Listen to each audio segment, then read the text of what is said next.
right, so it is 5 o'clock. I am not sure if this is working, so I'm going to give it a few minutes just so that I can make sure that it is streaming live on Facebook and YouTube. And hopefully I'll also allow for some people to join us as well, because I am intending for this webinar to be slightly interactive. So I need you guys to help me out with answering questions as we go, if you don't mind. So bear with me right now, and I will see if this is working first of all.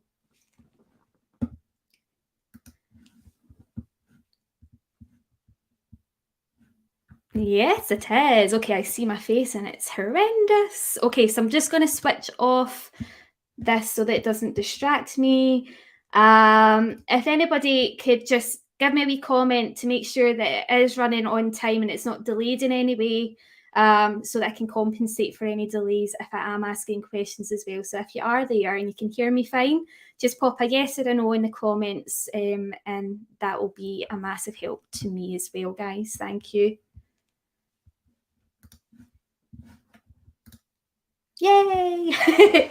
Lovely to see you here, Daniela, as well. It's lovely to have some of our old graduate students attending webinars that they don't need to attend. Perfect, Zoe. Thank you so much for letting me know. All right, so how cool is that? Okay, so welcome to the Low Stress Grooming Masterclass. I hope that you have your coffees ready, you're settled, you're cozy. It's bloody freezing outside, oh my God. So I hope that you're nice and cozy and prepared for this. It's probably going to last between an hour and 2 hours. Forgive me in advance for that, but we will have breaks in between as well, so don't worry too much about it, all right? So before we get started, remember that we do have a special offer on the book, A Teacher's Guide to Low Stress Grooming. So that is available on Kindle for £1.99 for the duration of this webinar. Obviously, it's £19.99 usually. So if you do want to purchase it, make sure you do it within the course of this webinar and you will get it for £1.99. But enough of the selling. This is more to do with helping you guys with the first steps in achieving low stress in your salons. All right, so let's go on to the nitty gritty. All right, so a warm welcome, first of all, from the HGA. So the team itself consists of 3 tutors at the moment. So myself, Stephanie Zikmann. We've got Laura Thorpe, who's going to be joining us later on. She is one of our tutors and also a graduate student of the HGA. So she sat the Accredited Holistic Grooming Diploma 2 years ago when I first launched. She's fantastic. So some of you that are attending this evening are getting tutored by her as we speak. And then we have Emma Chapman, who can't make it this evening, but she'll be watching back in replay. Emma is phenomenal. She's very experienced. She's got over 25 years in the industry behind her, but she now specialises in holistic cat grooming. So she will be launching her very own holistic cat grooming course next year with ourselves as well. So we've got some wonderful people working behind the scenes to bring to you these sorts of webinars in the future. And as you can see here, we like C words. So we are all about compassion, care, consideration, confidence, creativity, choice and consent. And while we're talking about kind of values and ethics as well, I want to make it crystal clear to anyone watching this that any question at all that you have throughout the kind of duration of this webinar, please ask them. No question is silly. We're definitely non-judgmental. We want everyone to ask questions, so please do if you have anything. Oh, Laura's here. So hello, Laura made it on time. So thank you for coming on, Laura, as well. I'm sure that you can contribute to different things as well as we go along and help with the comments. So our mission is to increase safety within professional grooming. We do that through scientific and practical steps, targeting animal needs more so, right? So we're going to learn a wee bit about how to do that in this webinar. So what we're going to cover is going to be separated into 3 different sections. So part 1 is all about dog aggression. Is it really a problem within the professional grooming sector, and what causes dog bites in our industry? Then we'll go on to part 2, which is all about the biology of aggression. So what is aggression and where does it come from? And how to identify signs of fear, anxiety and stress. within the professional grooming environment, and then ultimately how to avoid dog bites and create a far safer environment for us to work in as well. And then lastly, part 3 will cover some of the practical science-backed steps to low-stress grooming, and that's going to prevent dog bites in the future as well. Now, the reason why there's so much text on the webinar itself, the slides, is because I want this to be really accessible to you guys on the replay as well. So rather than having to listen to me, I often go off in tangents, rather than having to go through it all the full 2 hours again, it means then you can quickly reference different parts of the webinar that resonated with you without having to listen to the audio, if that makes sense. Chrissy, oh my gosh, it's lovely to see you. I'm a wee bit nervous that you're here. Chrissy is absolutely phenomenal at what she does. She has an amazing podcast, creating good grooming dogs or something. Forgive me, my mind's went blank, but she has got a phenomenal podcast. If you put it up on the comments, Chrissy, and plug that as well, I'm sure that many of the groomers attending tonight will want to join your podcast. So definitely have that up in the comments. So that is the 3 stages of the webinar. And we're just going to go straight to it now. All right. So part 1, dog bites and grooming. All right, so first of all, I need you to answer a question. So has anyone that's listening tonight been bitten by a dog while grooming before? So if you can pop in the comments, yes or no, that would be fab. And honestly, don't be ashamed to say yes or no as well. No, that's good. Anybody else? Yes, sadly. Oh no, Daniela. No, this is fab. This is really fab. Well, just shut down the webinar. Nearly. I think many of us could say that we've almost been bitten by a dog at some point in our career. I've been hurt during grooming long ago. Yeah, I mean, it's so easy done. I'm actually really surprised that not a lot of you have said yes. Oh, thanks, Daniela. All right, so yes, no, there's some yeses, some no's, and some nearly, so that's good. All right, so I wanted to start off with some statistics, right? Because I think it's really important to get an idea of how much of a problem dog bites actually are within the context of grooming, first of all. So taken from ScienceDirect.com, there was a study conducted, and it was tackling basically all sorts of sectors, from delivery men to tradesmen coming into homes to the general public. And what was really interesting about this was like every reported incident via Ridder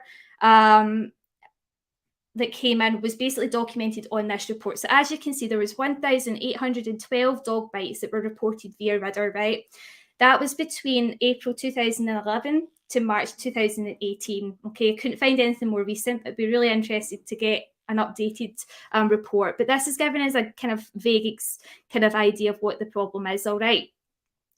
Now, the top 3 vocational sectors for bites reported were number 1, postmen, which we can understand. Number 2, police and safety inspectors. And then number 3 was groomers and kennel workers. All right, so that was out of all of the different kind of vocational sectors that they studied. All right, but what I've done is I've got the report and I've actually kind of pinpointed more industry specific sectors for us to kind of see where we stand with similar kind of professions as well. So as you can see on the pie chart here, the blue one represents grooming, dog kennels and training, so our sector really. The red one's veterinary practices. The orange, one's police dog handling, so police that are actually working with dogs and training dogs. And then the green one is physical wellbeing activities, which I'm assuming is like the likes of canine massage and kind of holistic therapies and whatnot. So I think they're all very relevant and kind of similar to what we do. But the kind of main thing I want you to concentrate on is that 43.4%, which is basically the majority, are coming from the grooming, dog kennel and training sector. All right, so it is a problem. Dog bites or near dog bites are certainly a problem. Now, what's more interesting is if you look at the other diagram that you see here with the person, the most common areas of dog bites were at the kind of lower limbs. So you have your legs and your thighs, which would probably be the first kind of point of contact that a dog would make with a groomer or another kind of pet industry worker, followed by, well, actually, if you look at this clearly, the hands are kind of the biggest bite risk. All right, so it's reported that over 360 of those incidents involve dog bites to the hands. All right, and we work with our hands. So I think it's very telling looking at this report that, you know, dog bites are a real issue in our industry. All right. All right, so true or false? Aggressive dogs make grooming high risk of dog bites. Yes or no? True or false? What do you guys think? It's important that we start to think about these questions as well. So there is purpose for this, trust me. But in your opinion, is it aggressive dogs that are the cause of dog bites? Do you think that's the leading cause of dog bites in our industry? True, false?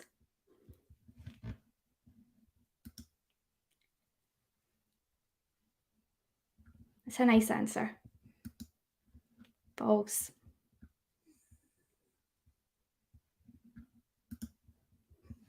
All right, we'll move on. False. All right, so typically speaking, it's actually the grooming environment that makes grooming high risk of dog bites. All right, and we're going to talk about why that is, right? So, why is the grooming environment so high risk? The first issue that we have is education. All right, so a lot of key information is either outdated or missed out entirely. The second one is our mindset. So, groomers are trained and encouraged to develop an aesthetic bias. So, we're programmed to think about the end product rather than the process in which to get there.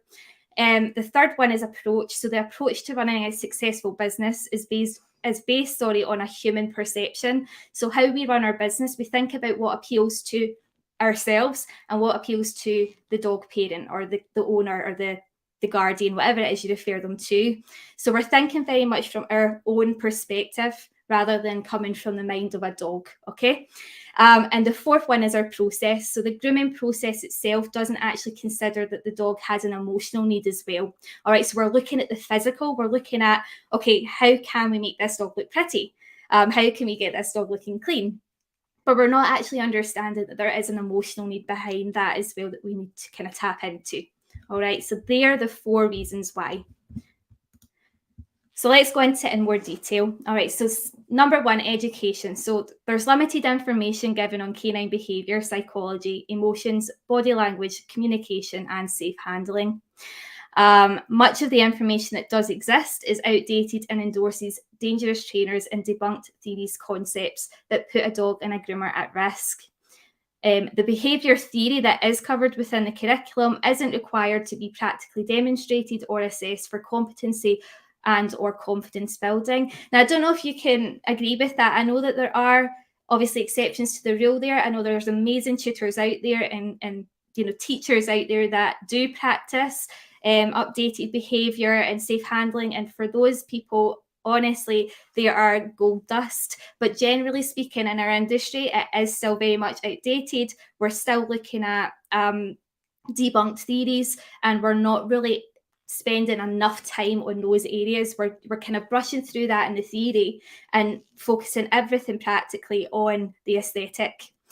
So the behaviour theory that is covered within the curriculum isn't required to be practically demonstrated, and the information itself isn't updated enough to ensure that it supports the latest science and reports as well. So we're not updating our curriculum as much as we should be. All right, so that's why education is one of the causes of dog bites in our industry. The second one, mindset, right? So professional grooming has become a beauty-driven industry. Humans naturally want things to look pretty. That's just how we are. There's no shame in admitting that.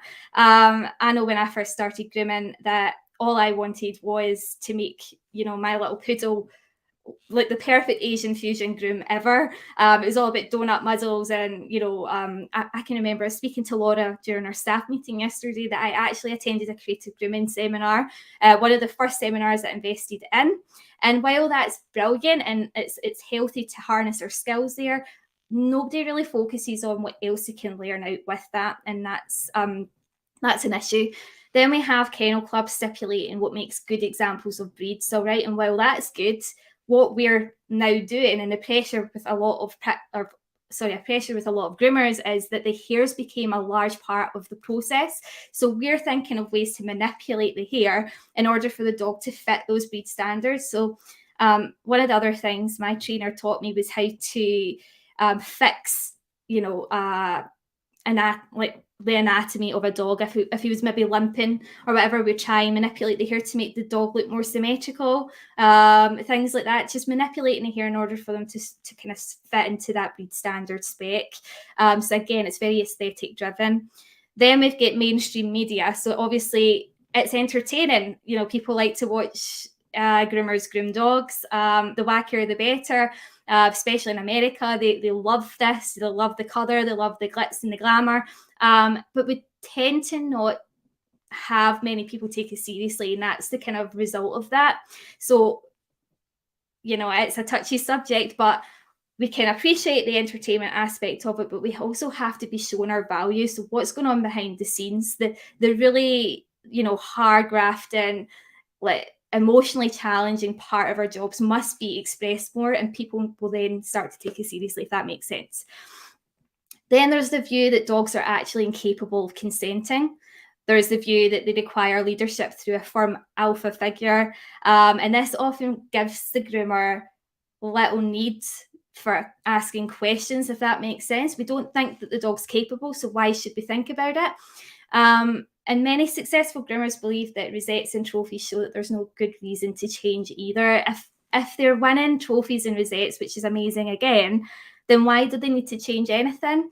And it's just stepping out of that mindset, because obviously we know now, if we do advance our knowledge in science and the emotional needs of a dog, that there's more to it than just the styling aspect. The styling aspect is the end product, and something to certainly aspire to. But you can't get there. There's no fast track way of getting there. You have to follow the process and get to understand the dog better. Number 3 approach. So the professional grooming environment's layout is often based on the likes and dislikes of a human. So we're talking about human perception here. Your checklist that it gave a lot of you, that's going to help you start to think about it. So different environmental stressors are going to be in your head now, and you're going to come from the dog's perspective and go, okay, well, what will the dog think of that? What will the dog think of this? So rather than human perception, dog perception. The professional grooming space is often set up for the convenience of the groomer and the dog carer. All right, so what kind of things do we put in place to make ourselves feel comfortable? And while that's okay, what else can we do to make it comfortable for the dog? The logistics itself, so how we run our business, it's focused on speed and profit, which is fine again because we are a business, but at the same time, we're not making time for time. Am I confusing you yet? So we're not making time for time. We don't believe that there's enough time in our day to make time for the dogs that really need it.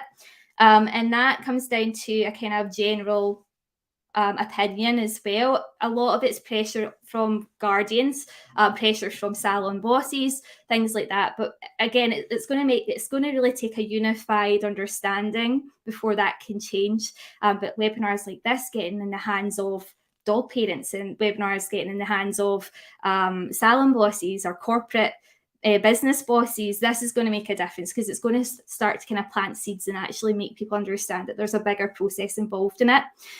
And lastly, the industry has become competitive and cutthroat, forcing new groomers to harness their styling skills above all else if they wish to be recognised and merited for their trade. Now, one of an example of that, and I'm not going to name any names, but I had a private message from a fellow groomer the other week there talking about a competition, and she felt it was very much aesthetic driven. It was like she wasn't getting credit, or groomers like her weren't getting credit for all the hard work they were doing, working with dogs, getting to rehabilitate them into enjoying grooming things. It was very much all styling focused again. So there's no fairness there. It's very much one way or no way, and it's coming from a more unified approach, and everyone accepting one another and not being so cutthroat and not being so competitive, but working together for the greater good, if that makes sense. If you think I'm going off on a tangent, by the way, please just tell me in the comments, because I tend to do it quite a lot. So yeah, number 4. I love this quote, by the way. So, one size fits all, great for socks, bad for beliefs. So true.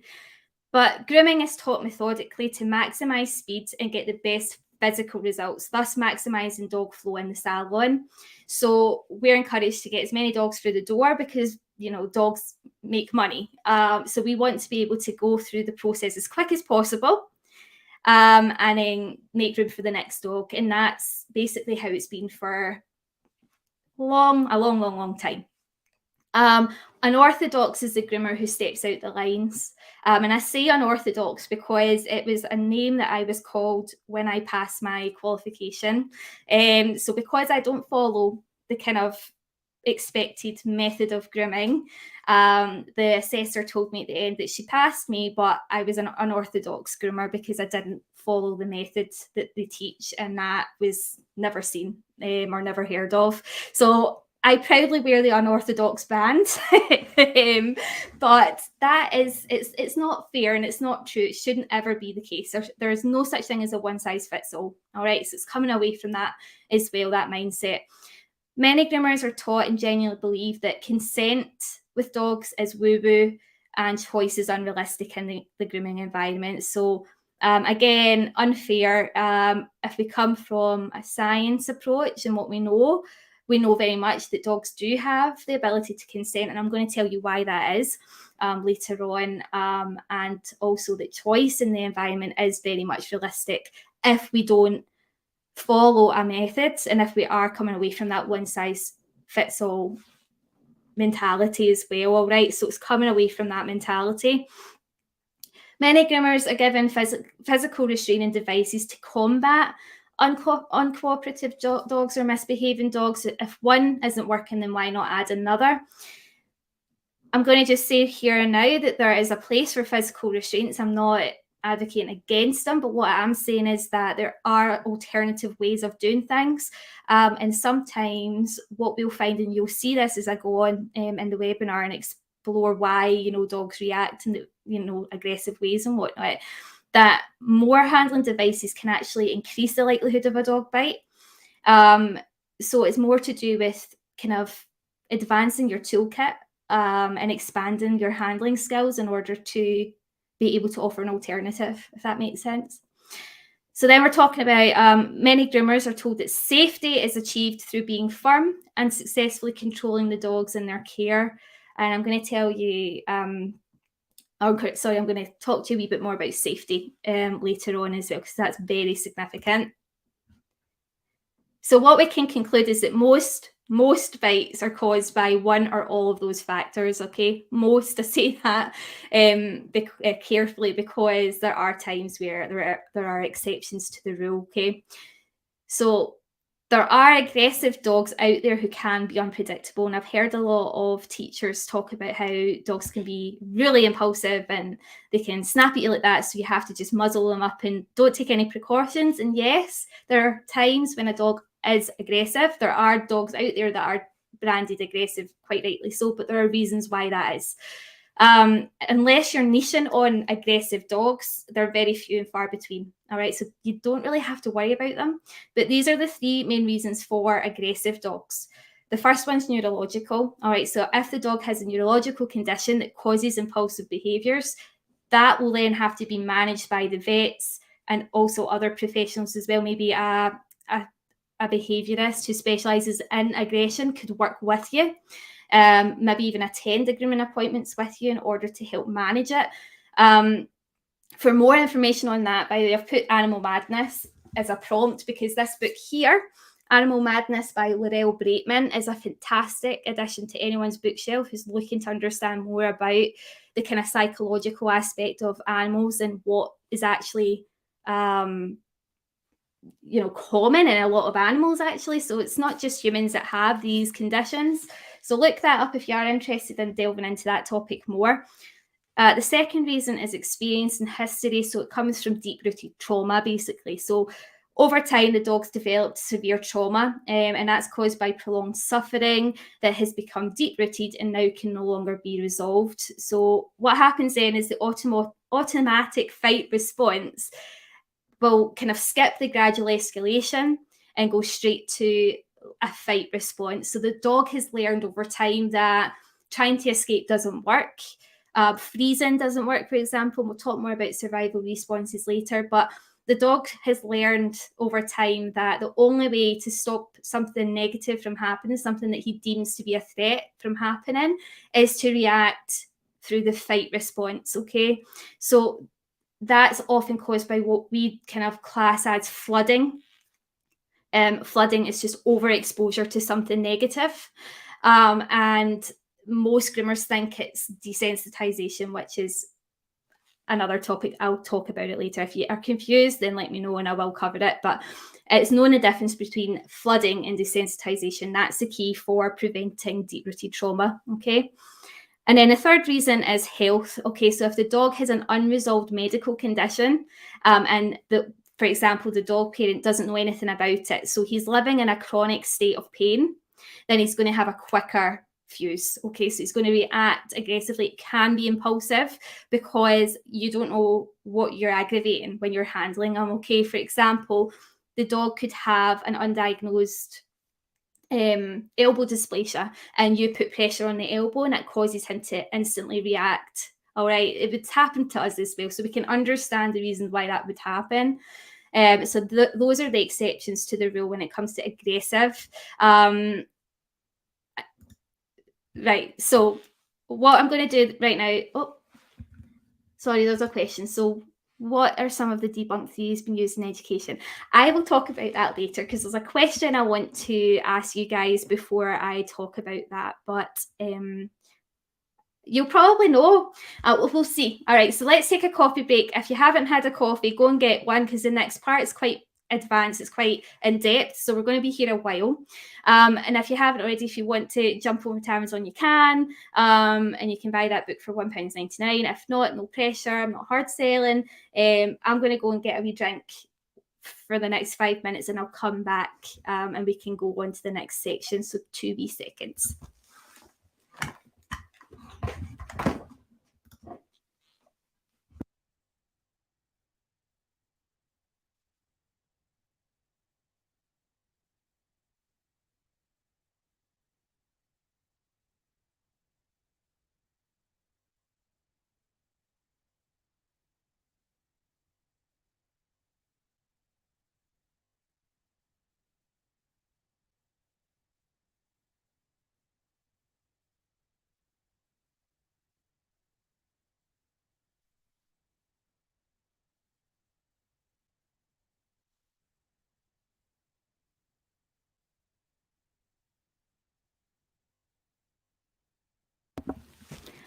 All right, so if any of you are still here and you've not went for a coffee or whatever, I'm here to just chat to you. So, oh, Chrissy, do you know, honestly, is it the new book that you got? Because let me know what you think of it.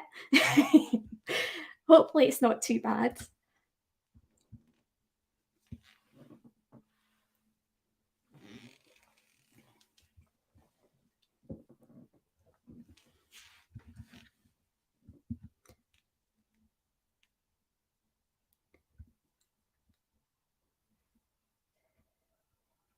Oh, I've just read it properly, Chrissy. Oh, you think it's excellent. That's good. That's awesome. Thank you very much. Bet you're gutted you didn't wait for this. God, that's a nightmare. By the way, see if I'm talking too fast as well, then please do let me know because I will slow it right down. If there's anything you want me to elaborate on, please let me know. I'll definitely do that. I am yours for the next 2 hours, so yeah.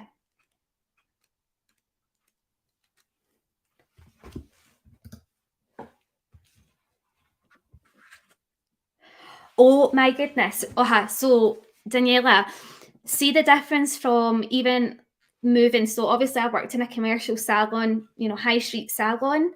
And since I've moved to the garden and the back door, night and day, the difference, it's massive. You don't really appreciate the significance of the environment until you do something drastic like that. And then you start to see the real, benefits of it. So I'm really glad you're getting those results. Your spa looks amazing. Absolutely amazing.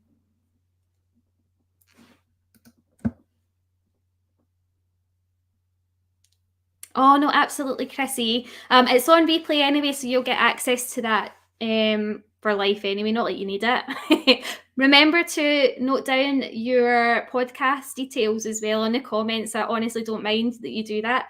It's amazing. So, creating camera dogs for grooming. Oh my gosh, I can't believe I forgot what it's called. So, out of interest, anyone that is listening right now, what kind of environment do you work in currently? Are you one-to-one groomer? Are you multi-dog groomer? Are you corporate? Are you high street salon, garden salon? Creating great grooming dogs. Yes, that's it. That's the one. All right. So if anyone hasn't had a look at creating great grooming dogs on podcast, please do check it out. It's amazing.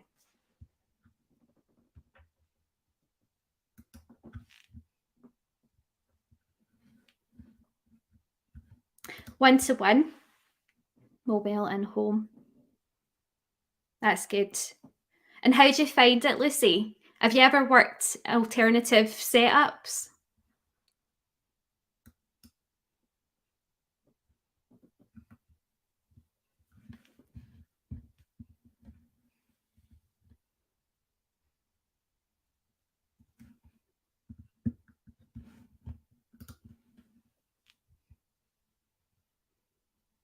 Yes. Oh, you're welcome.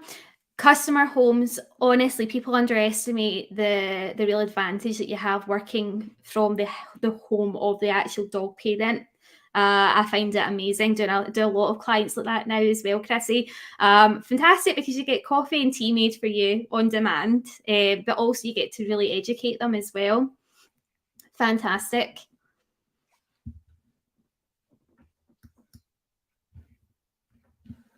Just watching my time because I'm really bad at timekeeping. So making sure that I can't even remember what time it was when I left. Right, okay, well, there's 11 people watching. Oh, wait a minute, I'll see what Lucy's got to say. So, yes, I really like working mobile and home. Dogs seem to find it relaxing enough, sometimes change things around. Brilliant. Yep, yep. Yes, I'm so glad you said that as well because so many groomers just totally don't accept having owners present. And again, like I said to Chrissy there, it's a fantastic way to educate them. So, when it works amazing. Definitely does. All right, so let's carry on. So part two, the biology of aggression. Hopefully everyone's back and got their coffees. I'm going to just, I don't know if it's going to update my comments if it comes through that way. I'm putting in full screen because it's very off-putting. All right, so the biology of aggression. So what is happening to your dog when he bites? All right, three things. All right, so you've got emotionally there's something going on. So the dog's feeling afraid, stressed, and pain. And that's to do with his immediate environment. All right. So whether it's external or internal, something in the environment around him is causing him to feel either afraid, stressed, anxious, or in pain. All right. And what's happening is he's perceiving that as a threat to his safety. All right. So that's what's happening in an emotional sense. Then you've got a biological sense. So what's happening inside is that the autonomic nervous system is engaging what we call the sympathetic nervous system. This then takes over the body and it activates what we call a fight or flight response. All right. There's different responses, but we typically call it the fight or flight. But I'm going to talk about what those responses are in more detail later on. But what's important to remember in this instance is that the autonomic nervous system is as described. It's autonomic. Therefore, how the dog is behaving, which will come next, is reflexive. All right. So they can't control it. They're not able to logically process. They're basically reacting on instinct.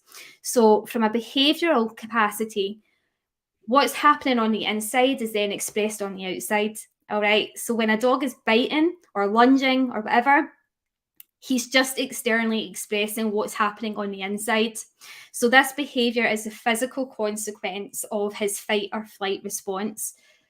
Right. So, it's stemming from a feeling of unsafety. All right. If that makes sense. So why does it happen? It comes back to an indigenous need to survive, all right? So basically, any animal, whether it's a pig, a monkey, a dog, my dog's about to bark, whether it's ourselves, we have this indigenous need to survive. What happens is we have something in us that helps us to live another day, basically, all right? So in the wild, the risk of injury in the presence of a perceived threat could threaten the animal's existence. Typically, an animal will try and avoid fighting. However, when they are unable to escape or avoid a potential threat, they have no other choice but to fight their way out. All right. 2 wee seconds. I'm just going to make sure that Nell doesn't start barking, and interrupt everyone. 2 minutes. Right, that's enough, baby. She can hear mother dog barking, so she's like, what's going on? Okay, so the reason why he's acting that way is because he feels he has to respond to a perceived threat, all right? So the escalation of the survival responses is usually gradual. So very seldom will you see a really quick bite response, unless it's the exception to the rules which we've covered in previous slides, okay? But typically speaking, when a dog is faced with a perceived threat, he will either try and escape or he'll freeze, all right? So flee is basically, I need to escape this perceived threat to my safety. Freeze is basically, if I stand very still, this perceived threat might go away. Then we've got fool around, which a lot of people misinterpret with misbehaving dogs, all right? So it's the dogs that you see humping, taking maddies or zoomies, if you call them that. In Scotland, it's maddies. But it's the dog that's misbehaving.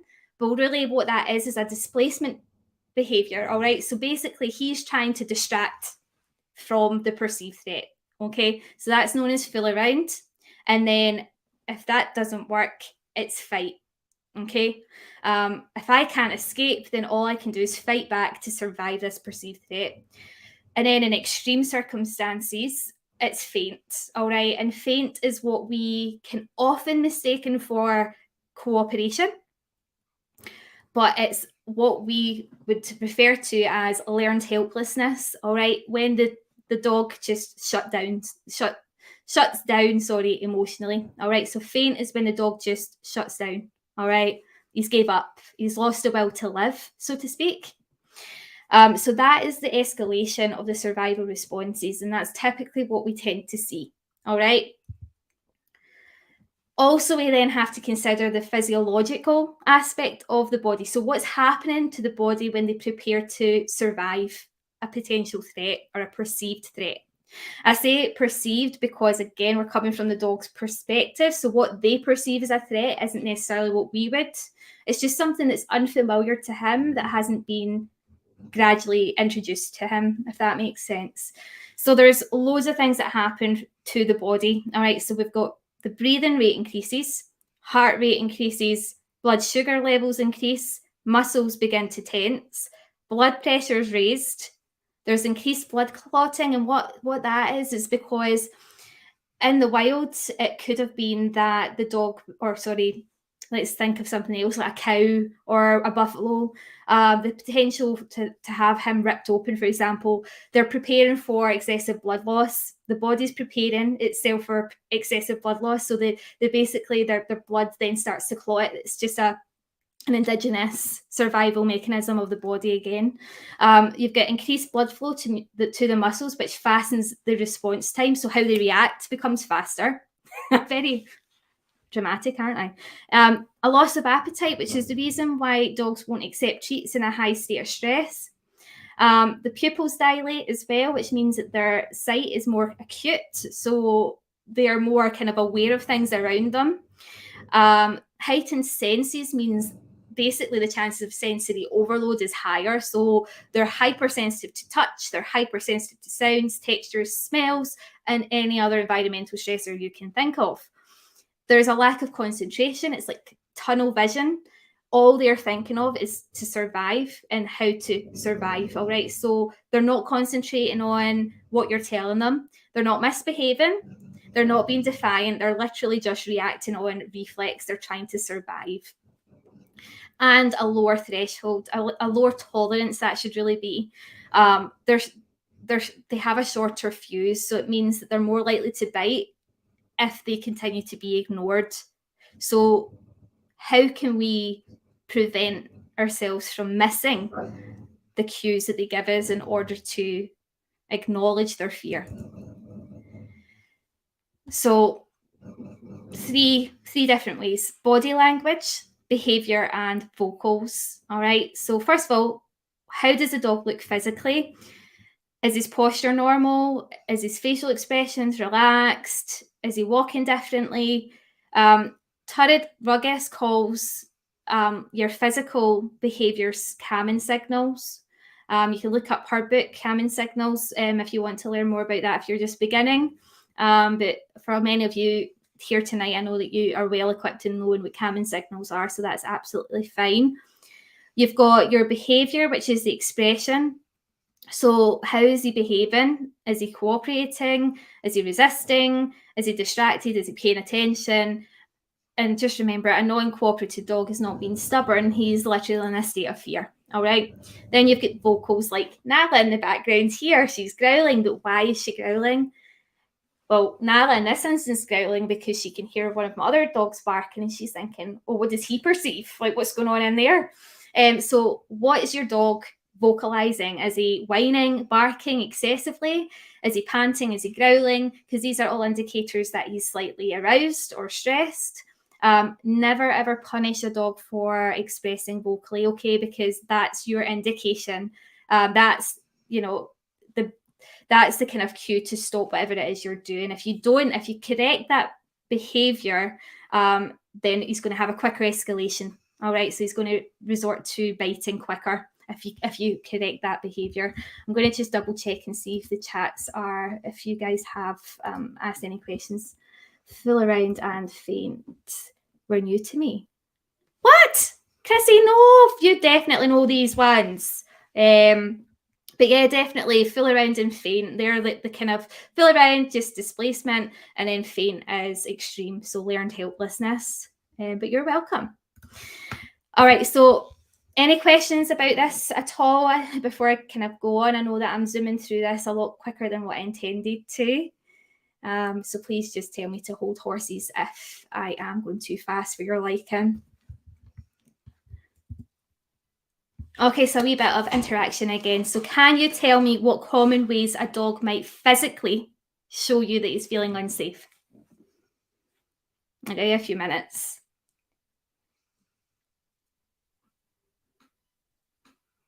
Emphasis on the word physically. All right, because we've already talked about the physiological signs.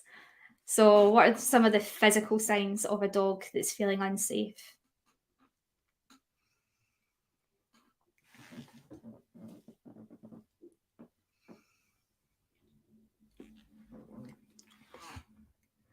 Anyone? Daniela, you know these. There we go. Nope. Lip licking, panting, whites of eyes. Pacing, yep. Panting, wriggling on the table, exactly, yep, Imogen. Trying to lie down, yeah, exactly, yep. Panting, these are good. Some of these I've not actually wrote down. Head turn, lip lick, absolutely. Trying to escape crouching, absolutely. I love this. Tail between legs, yep. Loads as you can imagine. All right, so let's look at them. So we've got hard stare, stiff stance. That's a big one, yep, pawing at you or at the door. That's a huge one. I'd be curious to know how you guys would approach that as well. All right, so hard stare, stiff stance, closed mouth, facial tension, raised hackles, lunging, scratching, pulling away, ear snapping, excessive barking, panting, yawning, lip flicking or licking, teeth baring, turning away, curved posture, whining, paw lift, growling, humping, scratching, shaking off as well is a massive one. Yawning, I've said that already. These are just some of them. Obviously, you guys have tapped into a lot more as well, and there are a lot more even still. So as you can see from these two examples, you can identify some of those physical signs right there. Those two images were taken from my salon 5 years ago. It's just showing you how people can change over time as well. And, you know, admittedly, I didn't see any of that when I was grooming these dogs at the time. I didn't see a dog distressed. I just seen a dog playing up. I found the dog air snapping at the dryer funny. And it's knowing how to have a wee bit of compassion, because we don't know what we don't know until we know it, right? So, yeah, it's just one of those things. We're always kind of pushing for progress. We're pushing for education. We're pushing to get to know things better. So there's no shame in admitting that we've done something a different way, as long as we're constantly progressing. So here's another example taken from my salon again 5 years ago. Now, I have to also emphasize that I was an award-winning salon back then. People loved what I did. Exactly, Daniela. So Daniela's tapped on to the fact that video footage is absolutely crucial for learning. So when we are taking students through their diploma, we encourage our students to take videos to demonstrate how they're working. And that's because self-critiquing is actually an invaluable learning experience. So if you haven't been doing it already, certainly do it. And if you were to look up my old salon, it's still live on Facebook, and I've still got all my old footage on there because it's an absolute gold dust or gold mine for learning. So you can pick up on your positioning, your body language. You can also read the dog's body language. And then as you learn and adapt, you can also continue to video. And then what you can do is you can use your more updated content. So the safe handling and the low stress work that you do is a way to sell your service. So then we encourage our students to basically continue to video, because there's no better learning than actually seeing it in practice.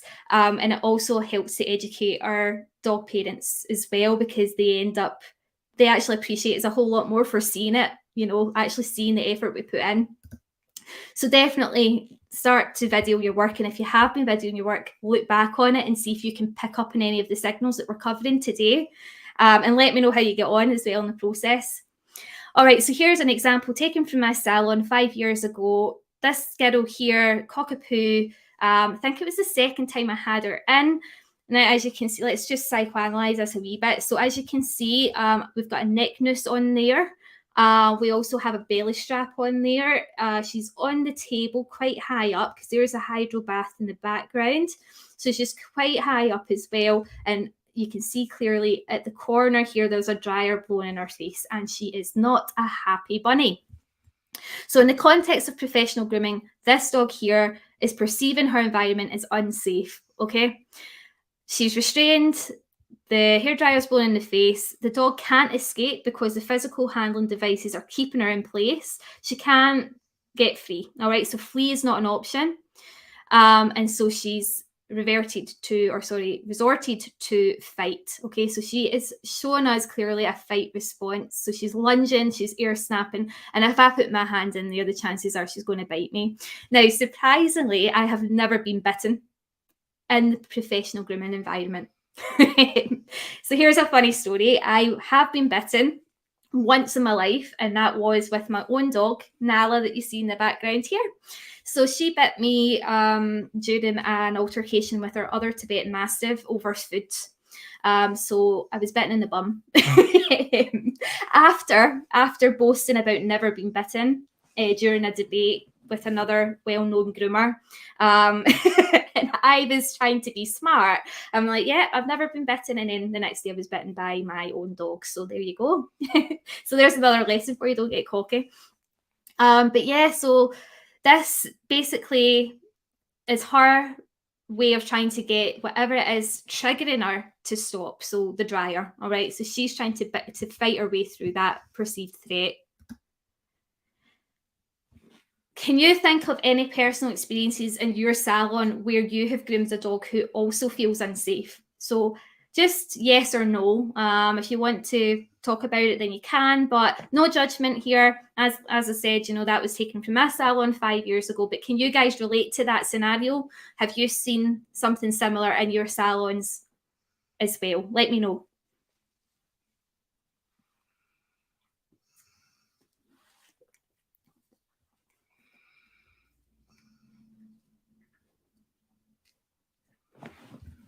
Yeah, mostly with dryers, yeah. So what we then start to do is we ask ourselves why. Why the dryers? Yeah.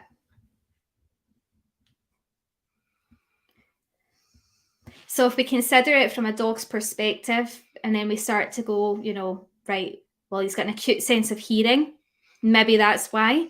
So maybe we can muscle it out by popping a wee bit of cotton wool in the ears, maybe a happy hoodie if they accept a happy hoodie. Maybe changing from a high velocity to a low intensity, like a hand dryer, or maybe drying in that way is just not acceptable at that given time. Maybe we need to work at introducing it in a far kind of less intense way. Yeah, Cassie, I mean, like I say, me too, we've all, I think if we were all to be honest with ourselves, we've all been guilty of doing it. But again, is it really to feel guilty over, or is it just the fact that we didn't know any better? Again, it comes down to your education and how things are.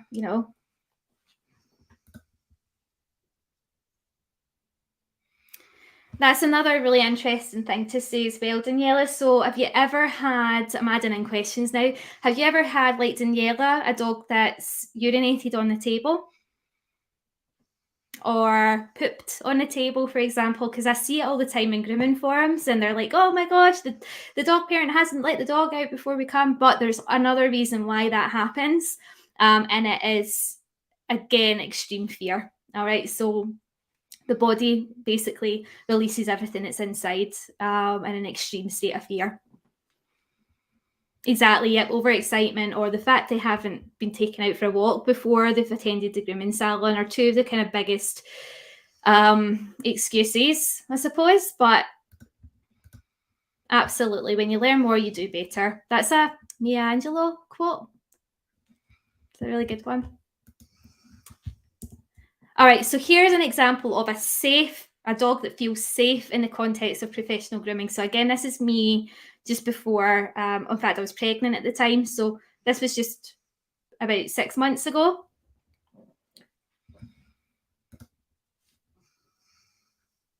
Aww.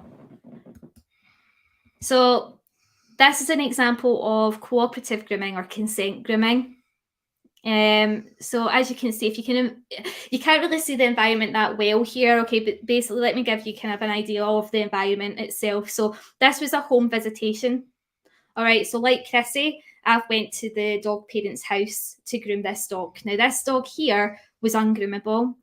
She was a referral to me by another local groomer who said that the dog could not be groomed. Okay, she basically was a high bite risk. So what I decided to do was I decided to come to Macy's house and start to introduce grooming in a more consent-based way. Okay, so this is in her home. What I have here is she's placed on the floor. We have a padded yoga mat in place. We have licky mat with dog-friendly liver paste on there. And we are basically working at desensitizing the dog to being clipped while she licks the liver paste. And what happens then is it's changing the underlying response from negative to positive. So as she licks, it's releasing endorphins and it's reducing cortisol levels. So naturally, it's a good experience. So she'll associate that clipper with that experience. That's basically it in normal terms. All right. What it is counter conditioning. So I'm using a licky mat as a marker for consent. As soon as she stops licking from the licky mat, I stop clipping, and that's how we go on. And we continue to do that until she's completely clipped. You can see there as well, she's slightly damp. Again, I'm not overexposing her to too many stimulus. So what I'm doing is I'm starting off kind of gradual. I'm introducing different parts of the groom. The dryer in this instance is just a no-no for her. So she is basically getting worked upon the clipping aspect for now until we can kind of build up the desensitization to the dryer. So in this situation here, Macy is in a parasympathetic state. The parasympathetic state is basically the one of healing, or it's the calm state. So it's basically when the dog's calm, she's not perceiving a threat, she's feeling comfortable in her environment, she doesn't feel unsafe, all right? So here's the summary then, right? So when a dog is behaving aggressively, he's feeling afraid, trapped, forced, confused, anxious, stressed, frustrated, angry, in pain, and or desperate. Now, I'm not just saying that willy-nilly. So it has been proven through science that dogs do feel more than our primary emotions. So they not only feel our basic emotions that humans feel, but they also have an advanced ability to feel emotions, and that goes on to more than what's there as well. Anyone that shares their home with a dog will also know that there's more feelings going on with a dog than what science currently has proven. But the important aspect of that is that we know now that dogs are sentient, and that means they're emotional beings, and that means we have to now think more about the process and what that's doing to the dog emotionally. All right, so when he's feeling all of those things, that's when he starts to behave in an aggressive manner. So it's not that he's aggressive. So when I asked you, is it aggressive dogs are the cause of dog bites in the grooming environment? That's false, because they're not aggressive. They're merely acting or behaving aggressively because of an underlying emotional condition or state, sorry. All right. So ultimately, he's perceiving that his environment is unsafe, and that's why he's reacting that way. The irony is that the more a groomer tries to forcibly control the environment, so the more they think, oh my goodness, how to avoid the dog biting me? I need to put a muzzle on, I need to put a groomer's helper on, I need to harness them up or put a calming cradle on them. The irony is that the more that you do that, the more you validate the feelings of unsafeness, all right, if that's a word. All right, so you're validating his reason for concern. He needs to feel safe. So in order to do that, he needs to be able to exhibit natural behaviors. He needs to feel like he can escape. All right. So that's where, there's that kind of gap in our industry that kind of skips over that need, that emotional need to feel safe. Safety physically is completely different to safety emotionally, if that makes sense. So what do dogs need to feel safe? All right. Emphasis on feel, but also on need. All right. Because it is a need. It's an innate need to feel safe for all living species. They need consent. They need to be able to feel that they're in control of their environment. They need choice. So they need the groomer's ability to adapt or process in order to suit the individual need of the dog. So it's always different. Every dog's different. They need to be able to, well, that just covered that, adaptation. And they also need respect, some mutual respect as well. We need to respect that they are sentient beings, that they're not just products of our creation. We are not just there to dress them up all pretty. That's the end product. That's the benefit of all that hard work before it. All right. To summarize again, in the context of professional grooming, consent is achieved when a dog feels free to move, free to exhibit natural behaviours, free to consent, and free to choose. Ultimately, a calm and cooperative dog will perceive his environment as safe. The reason why physical handling devices often cause aggressive behaviours is because they limit a dog's survival options and subsequently result in a quicker fight response. Please let me know if this makes sense. I'm not trying to discredit physical handling devices. I'm just trying to emphasise that there are alternative ways of doing things. And there's also processes involved in introducing certain physical handling devices in a more dog-centred way, all right? So to make the environment less stressful, the groomer can begin to think more like a dog when approaching the entire grooming process.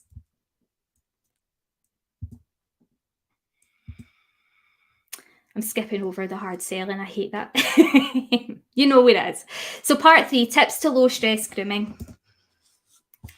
All right, so number 1, the biggest thing you can do is never stop being a student. Okay, never stop. Chrissy is a teacher, but she's still here today and she's watching this webinar, sorry, and that's because she knows that she's still a student, even though she's an amazing teacher. She's here and she's learned something new. That's a credit to her. And that's what I continue to strive to do and what everyone else should continue to strive to do. All right.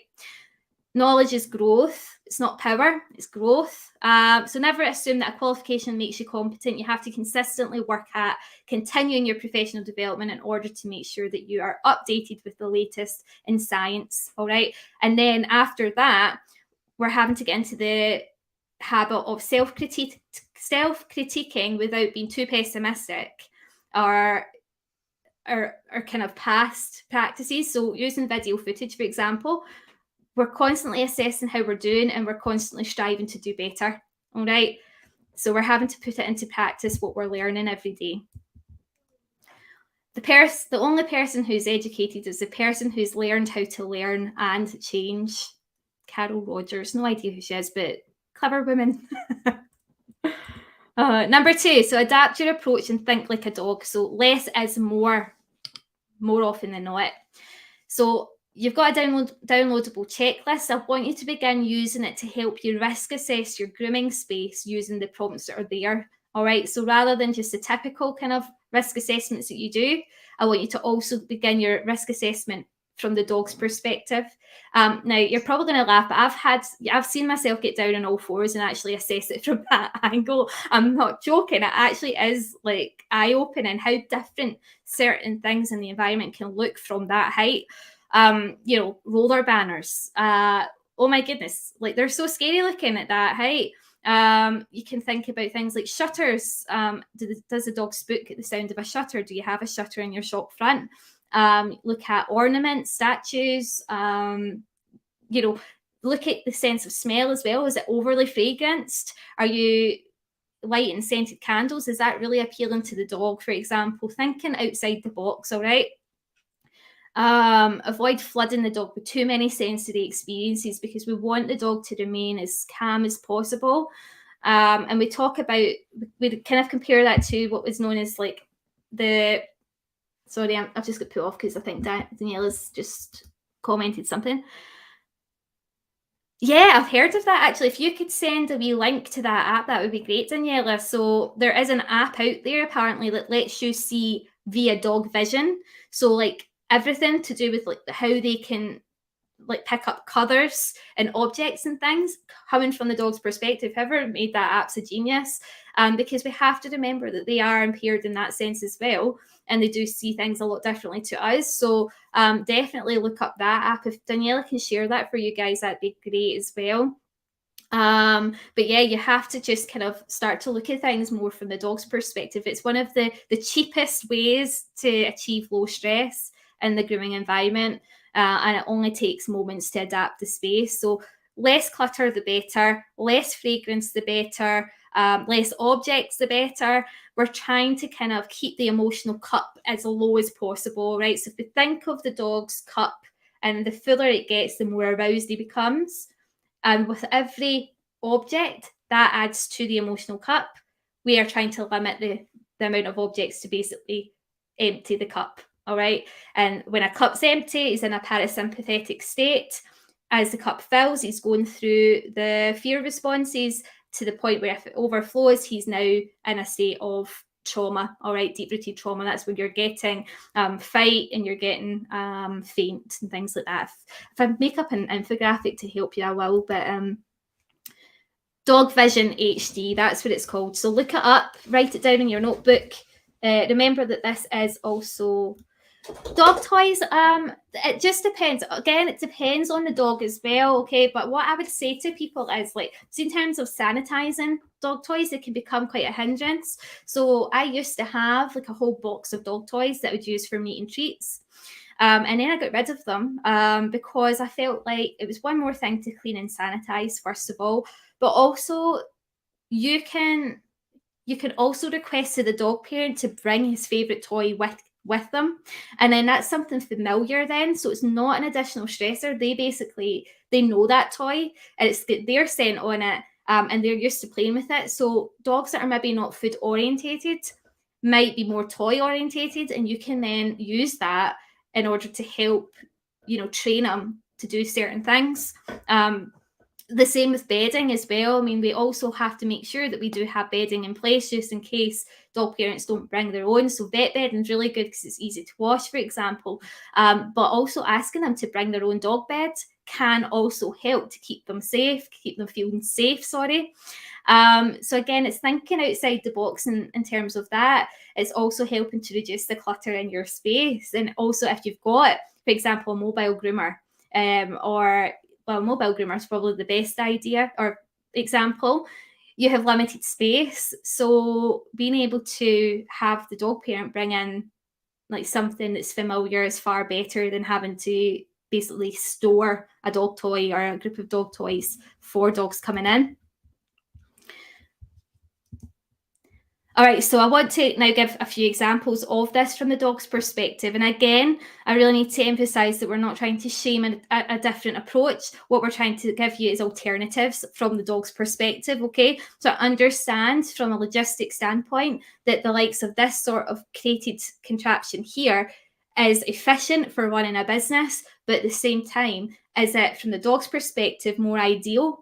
Or is number one more ideal? All right, so the first example there is from my salon from 5 years ago as well, High Street Salon. I had a chaise longue in it. Now, it looked pretty, but really what was the purpose of it, really? Because no dog could fit in it, or on it, sorry, rather, other than a chihuahua. So again, there was improvements to be made with that setup. But generally speaking, out of one or two, from the dog's perspective, can you tell me which one the dog would choose and why, if you can?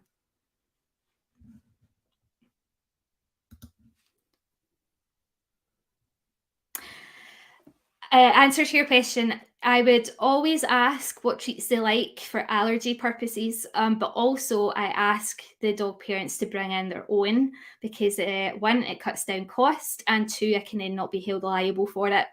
So it's all part of my terms and conditions and my disclaimers that whatever they bring in for their dog to be fed is at their risk, not mine. It's not my responsibility. They've made sure that they're not allergic to those toys, or sorry, to those treats.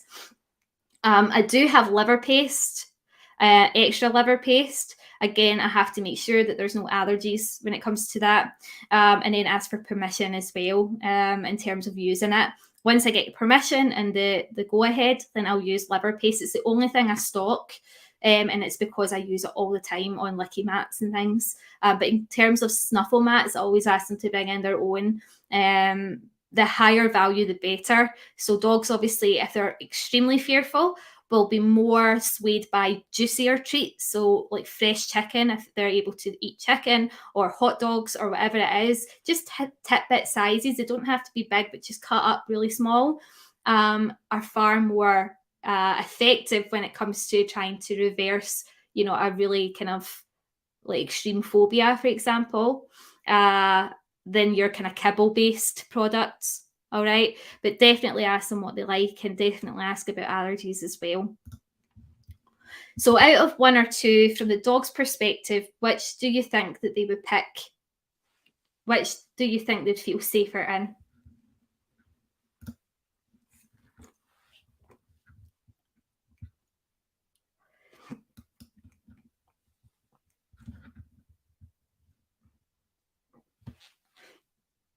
These are very quiet. Okay, Joy, yep. Well done. Oh, lovely wee dog. Oh.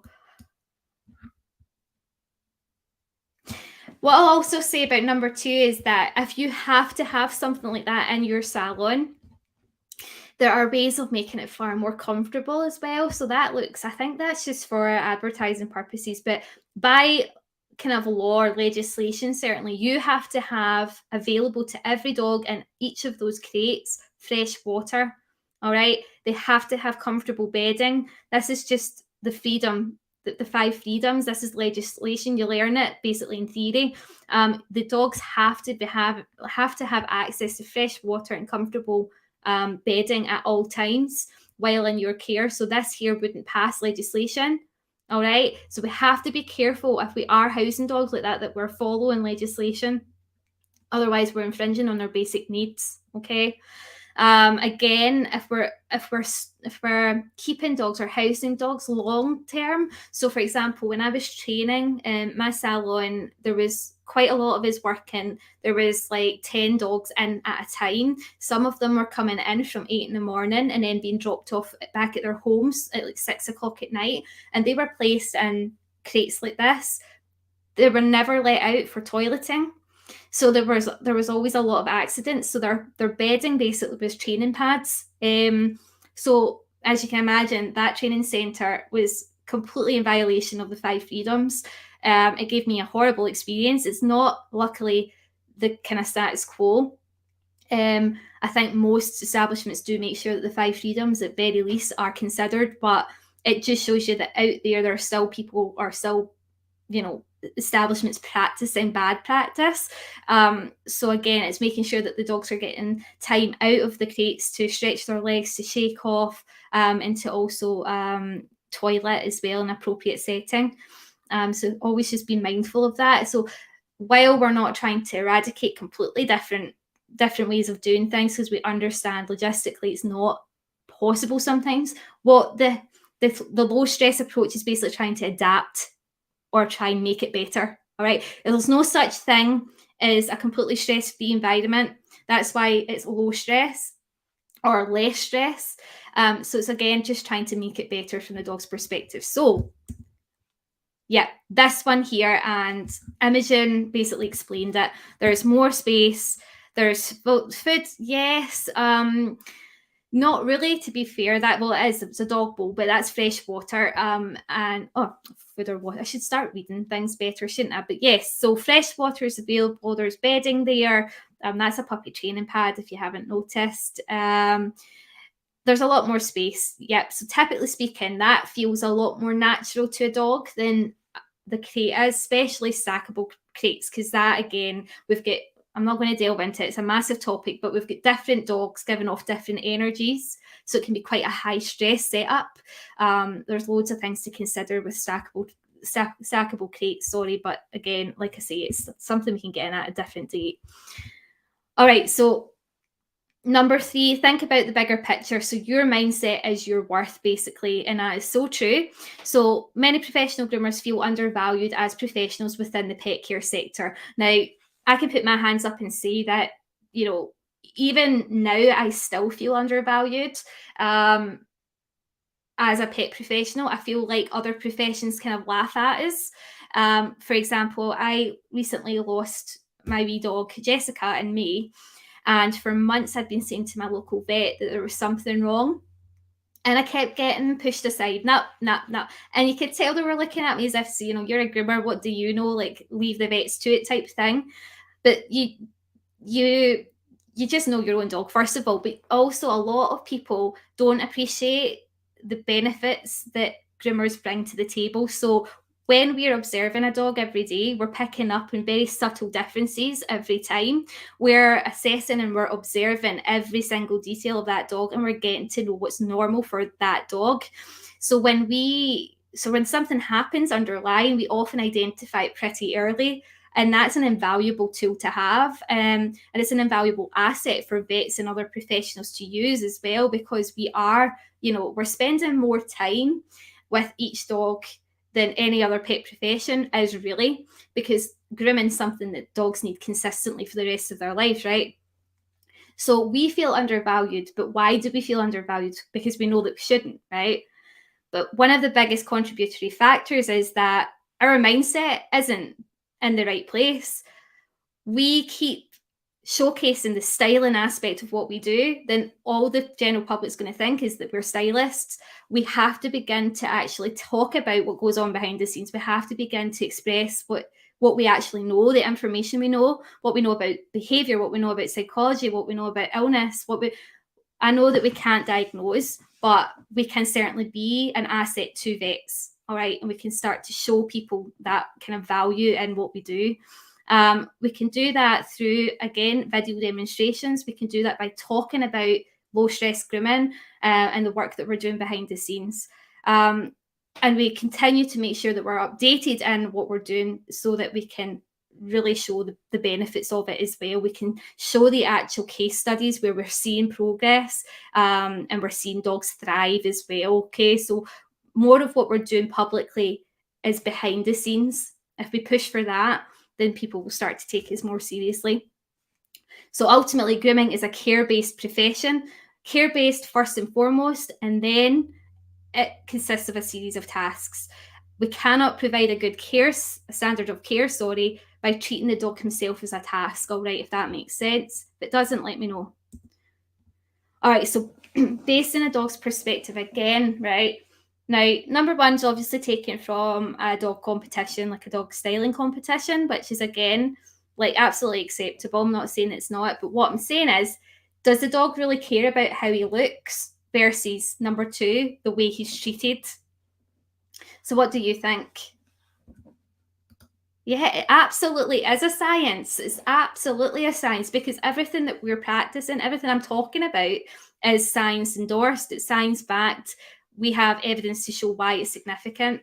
So absolutely, I like that one. I'll probably use that. That should be your company slogan. So based on the dog's perspective, does he care about how he looks? So number one, or does he care about two, how he's treated?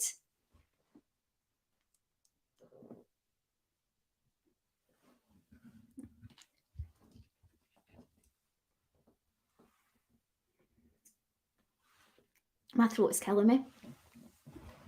I've never talked so much in my life. All right, so yeah, Laura, how he's treated, absolutely. So we can aspire to do number one, but we can't compromise number two. All right, and that's all it is. We're trying to do.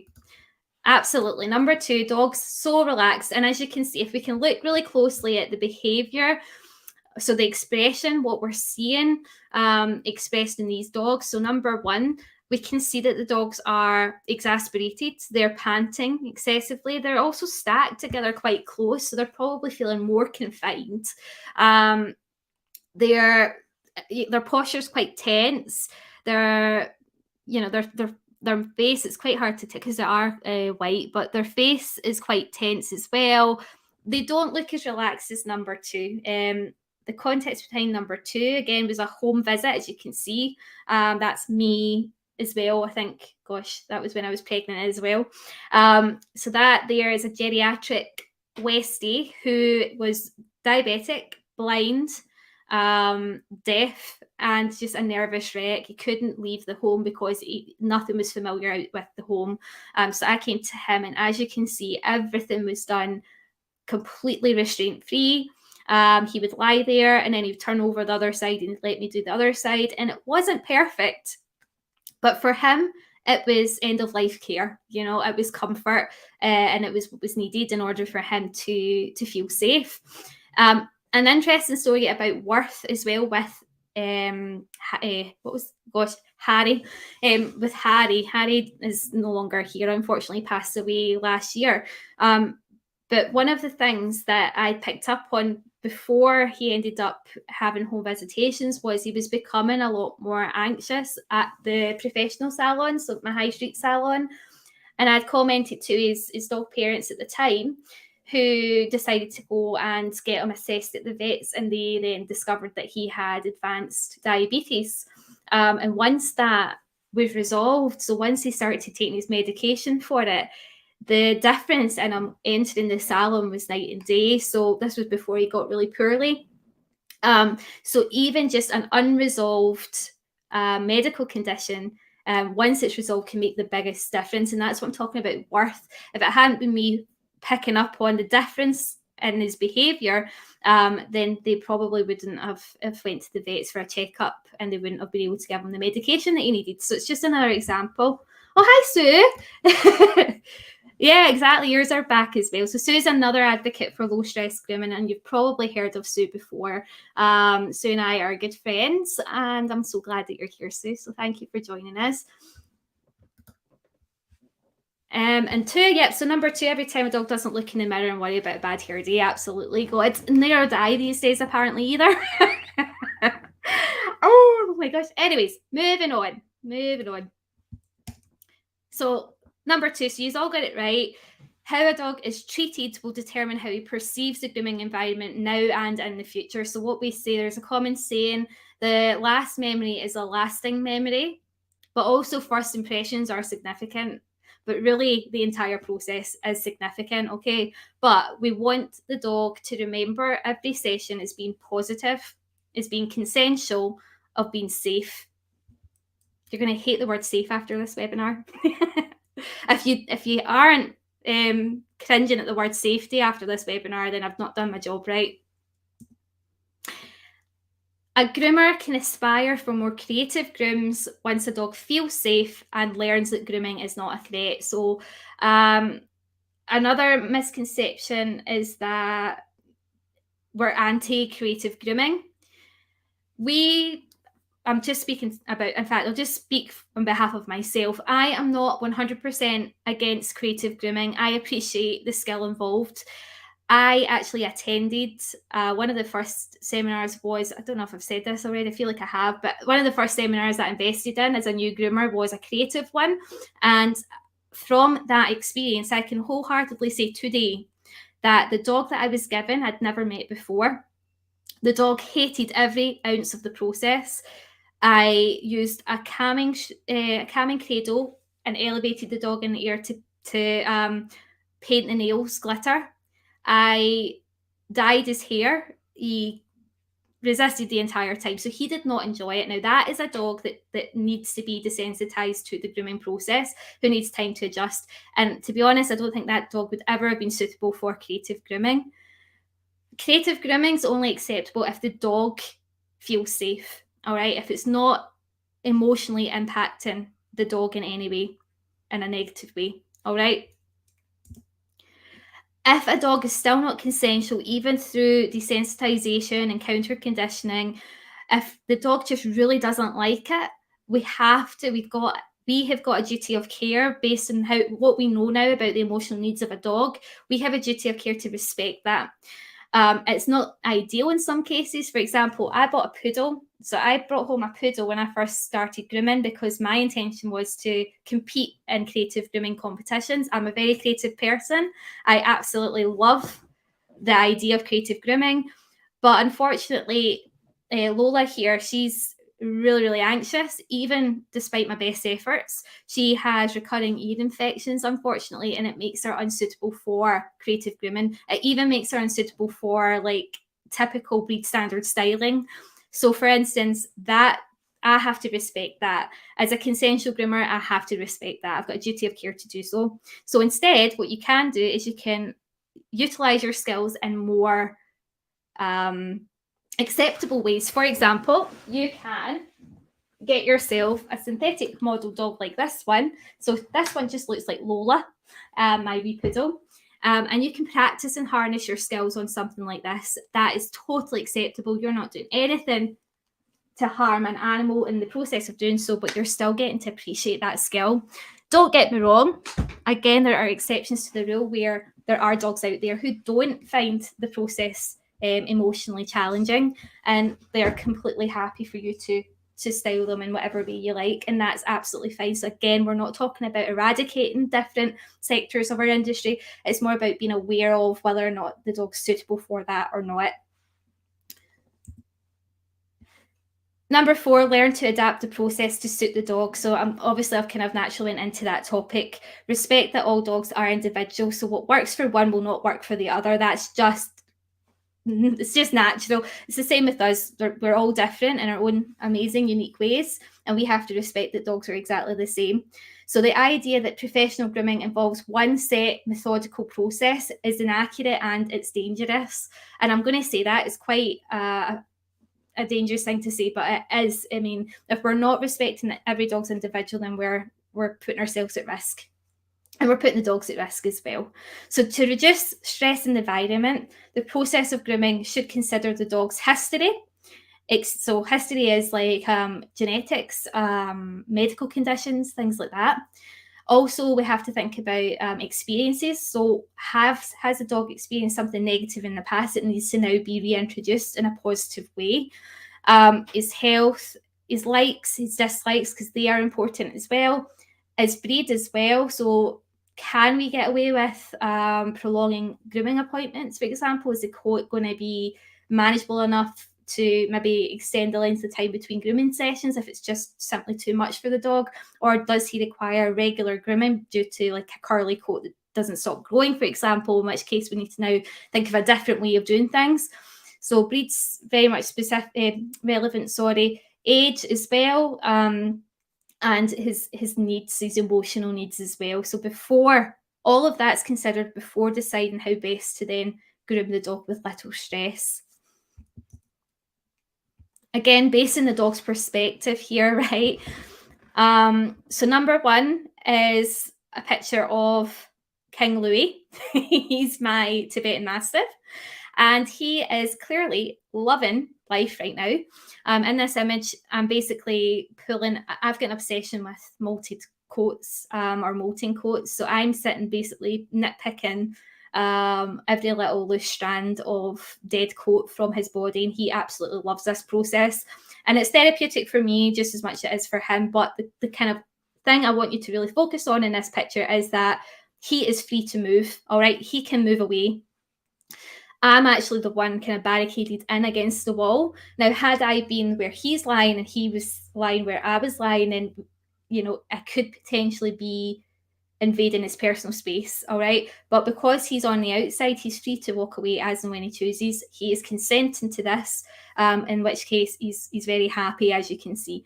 Now, in the second one here, again, a similar type of lying down position, but the difference is that this dog is not consenting. This is an example of faint. So this is emotional shutdown or learned helplessness. This poor dog here is in a state of extreme fear. Okay. From the dog's perspective, it's far better to have more choice. More choice leads to cooperation rather than limited choice, which leads to advanced stages of the fear responses, whether that is fight or shutdown. All right.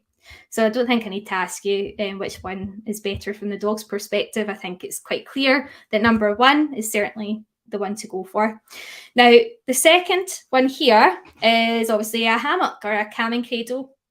So number one, the dog's elevated in the air. So this is typically how the device has been kind of designed to be used versus number two, which is how I adapt the product to use it more dog-centered.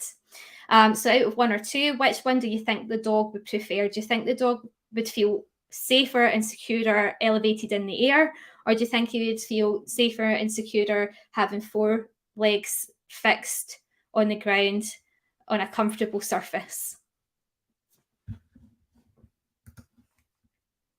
Yeah, absolutely.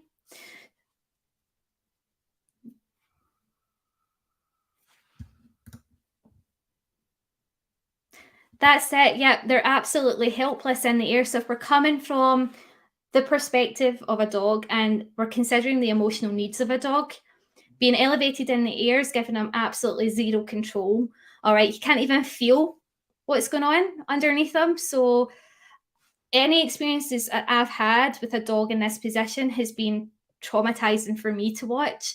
They've been flapping about. Now, it says clearly on these devices, if a dog's doing that, then it's not the right device for them. So the people that have actually produced or designed this device aren't actually saying that that's normal behavior for this device. It's intended for a dog that likes that experience, and I'm not saying it doesn't exist. It might do, but from my experience, I've never ever seen a dog that enjoys that. If anything, a dog that looks cooperative is actually in a state of learned helplessness or emotional shutdown.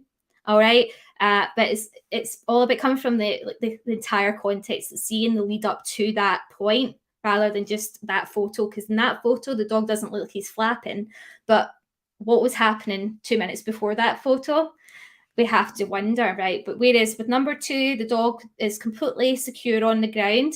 She's been introduced to the device safely, so she feels relaxed in it, and it's a good device for her to help support her stance for short periods of time, and it has to be, and I emphasize short periods of time. We're constantly observing the dog's body language in order to make sure that they're not getting too stressed in it, so that we can release basically as quickly as we can recognize any signs of stress or fear or anxiety. So everybody's saying number 2, and I'm loving that because it's so right. So we're not saying eradicate hammocks or calming cradles. What we're saying is perhaps adapting the approach. We can still trim nails like this.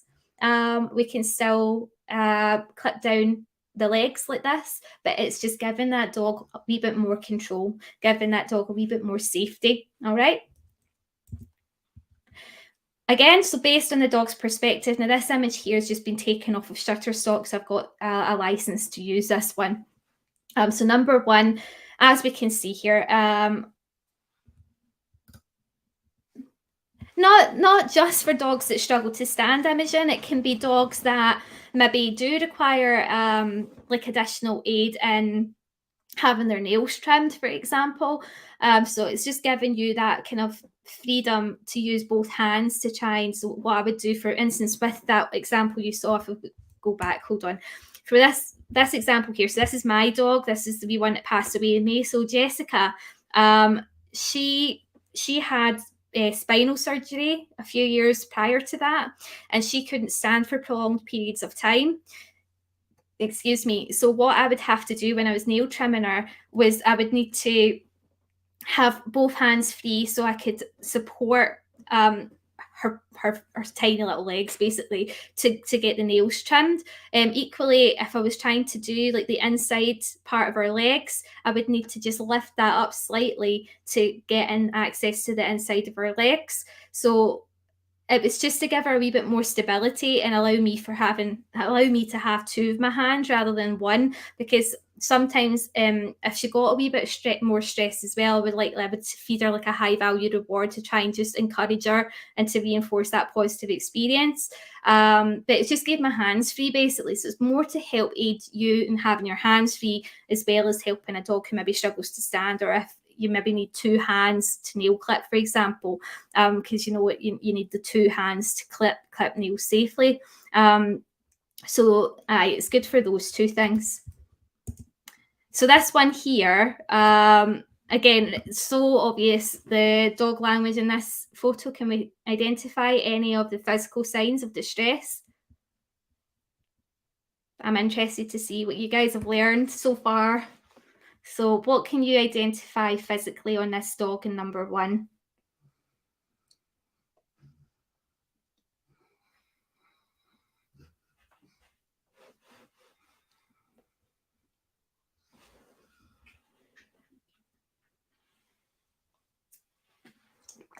You're probably tired. I do apologise. Right, I'll just tell you, okay? So, looking away. Yep, so averted gaze is what we call it, Mary. So, yep, looking away, definitely. This dog is trying to avoid the groomer. Tail low, yep, tucked in between the legs. Ears are back, yep. Head pulling away, ears back, tail between legs, brilliant. Tense, backed in the corner. Yes, backed into the corner. So he's pushing his back to the corner. He is over restrained, I would say. Even the device that they're using, so those chains just aren't ideal, are they? We need some more padding.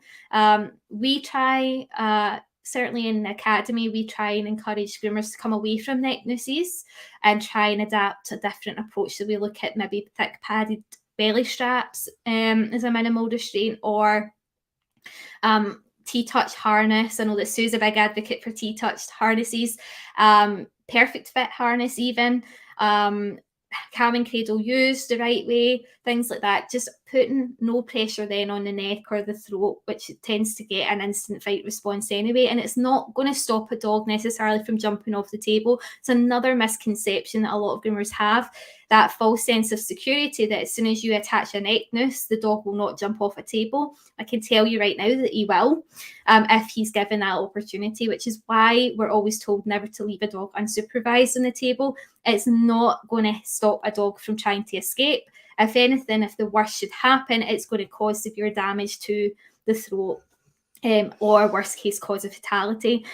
So instead of neck nooses, if a groomer is scared that the dog's going to jump off the table, instead what they can do is, if they've got a hydraulic table, they can lower that right down to ground floor, get a wee footstool and sit in that if your physical fitness is okay. And it means then the dog can then step off the table if he does need to escape. And then you can gradually increase the height of the table as you work on desensitizing them to it.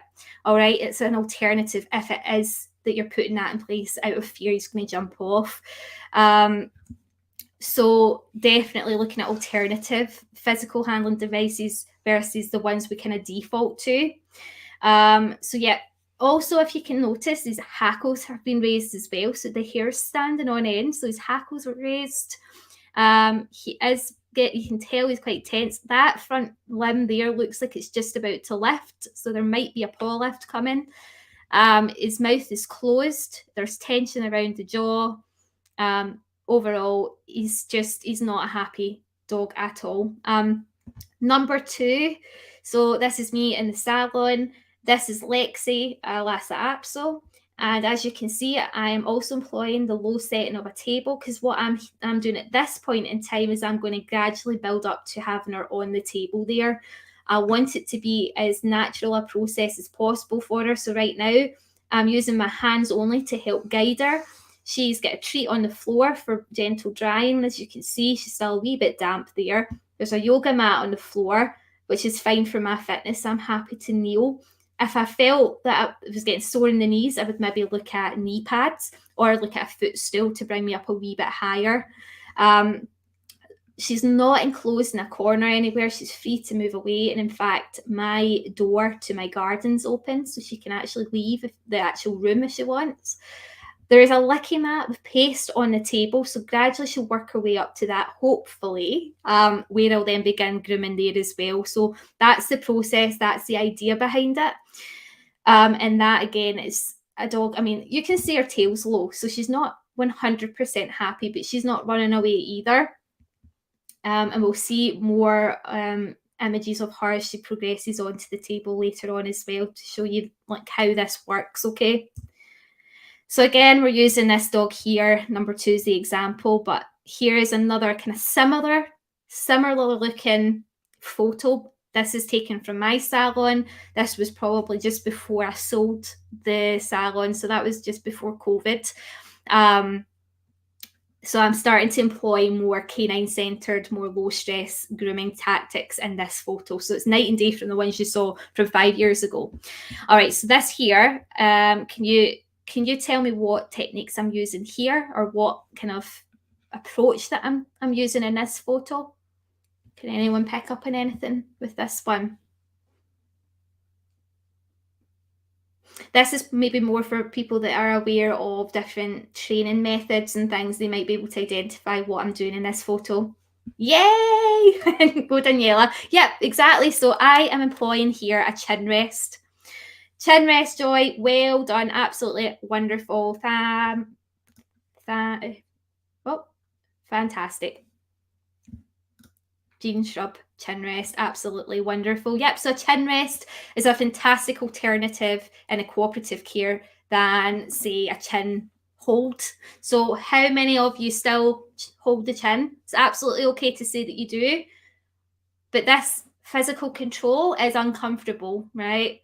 It's uncomfortable naturally. I wouldn't like it if somebody, in fact, Nicholas, my little baby, he's 5 months old and he loves pulling my hair, and he's a baby, and I know that, but it does get pretty annoying after a while. So I can understand why dogs seem to pull and resist this kind of notion. So instead of doing this, we can start to employ a chin rest. So we're teaching the dog to rest his chin on your hand, and then that gives you easy access to wipe away any of the excess hair at the head or whatever, and Bob's your uncle. Same result, just different approach. Imogen, are there any dryers that you would recommend? Also, would you start all dogs on the floor and then build up to the table? Nope, because why would I not start all dogs on the floor? Because there's not a one size fits all. So we're stepping away from the idea there's a method involved, and we're stepping into the idea that everything's bespoke, right? So some dogs will require floor grooming. right? Whereas other dogs are quite confident and they'll be absolutely fine to start on the table. So it just depends on the dog, all right? And you can assess whether a dog is comfortable with that during a meet and treat. All right, so you can look at things like ACE free work, where you're putting different treats on different levels and different places in the salon, and you're gauging their confidence around the kind of assault course that you've made for them. If they're happy enough to step onto the table and they seem pretty relaxed and they're eating their treat on the table, then you can probably assume that they're not going to be that bad with adapting that then to grooming on the table. So there's things that we can employ again to give us an idea of what we can start with. All right. So again, ACE-free work's a massive topic that Sue does cover as well a lot, but also we cover quite a lot as well. In terms of dryers, I have a range of different dryers in the salon. This would probably shock a lot of people. I very seldom ever use a high velocity dryer. I have one, but I've never in the last 3 years used the cone, like the condensed cone on it. If anything, I'll use it with just like the nozzle as it is normally, kind of open and wide. But again, I very seldom use that. My go-to is my standing dryer, which I will then put at a distance and then gradually build it up, or my hand dryer, my handheld dryer. I do have a Dyson. It is a hit or a miss. I mean, I would say that a lot of dogs prefer it because it seems to be a wee bit lower in noise. But again, it's just again specific to each dog. But certainly having a range of different tools available to you can help. It's easier for me because I'm based in the house. So my Dyson's basically great for my hair, so I can use it for the dogs that accept it, and I don't have to store it in the garden pod either because it's mine. So, but I would never be without my standing dryer, never. Yep, low table and no restraints again. This dog here, actually, so a wee bit of history on this wee dog here. He's actually epileptic. So again, the likes of a high velocity dryer would potentially trigger a seizure. So we're having to be mindful of that as well. So again, I wouldn't use a high velocity dryer on Diego there. I would be really mindful of dryers full stop, depending on how stressed he is. But he's quite okay with having like the lowest setting of a standing dryer at a distance. It's not ideal for double coated breeds, obviously, but again, it comes down to welfare over vanity. All right, so do I really want him to look perfect more than I want him to feel relaxed and safe? Again, as long as he's dry by the end of it, I don't mind. So it's just it's very specific to each dog, if that makes sense. Exactly. And I also think that the reason why they don't like blasters is not just because they're acute sense of hearing, but also their skin is far more sensitive to touch than ours. So the intensity of a high velocity dryer is actually painful. And if you see that, if you put it on your own skin, if you have sensitive skin yourself, it is uncomfortable, especially over a prolonged period of time. And if you consider also like getting blown in the face at that intensity, which is a lot of kind of common practice as well, it's no wonder that dogs build up that negative association with the high velocity dryer and then subsequently dryers thereafter. So again, it's being mindful of that. Every dog's different, but I do think that there's a massive risk in using high velocity dryers if we're not very careful with it.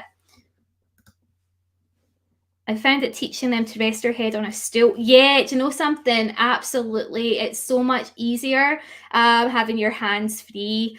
So you can start with hands if you feel you want to, or you can do what Daniela does and opt for a chair or something similar to then encourage that dog to lean on it. And that's actually very good for working at areas that aren't the face. So if you're looking at, brushing through a long coat or, sorting out a mat on the tail, for instance, you can retarget that dog's face to the likes of a stool to lean on or similar. And it means then you can then do other tasks as well. And equally, not all dogs will prefer your physical hands to the likes of something external that's not attached to you then.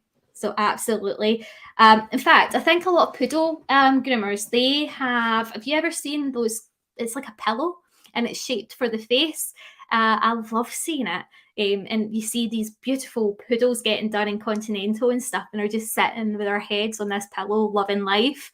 Again, it's something to think about investing in to teach them a headdress, because unbeknownst to a lot of these groomers, that's what they're teaching these dogs when they're competing at shows and things as well. So there's things to be learned even in that sector.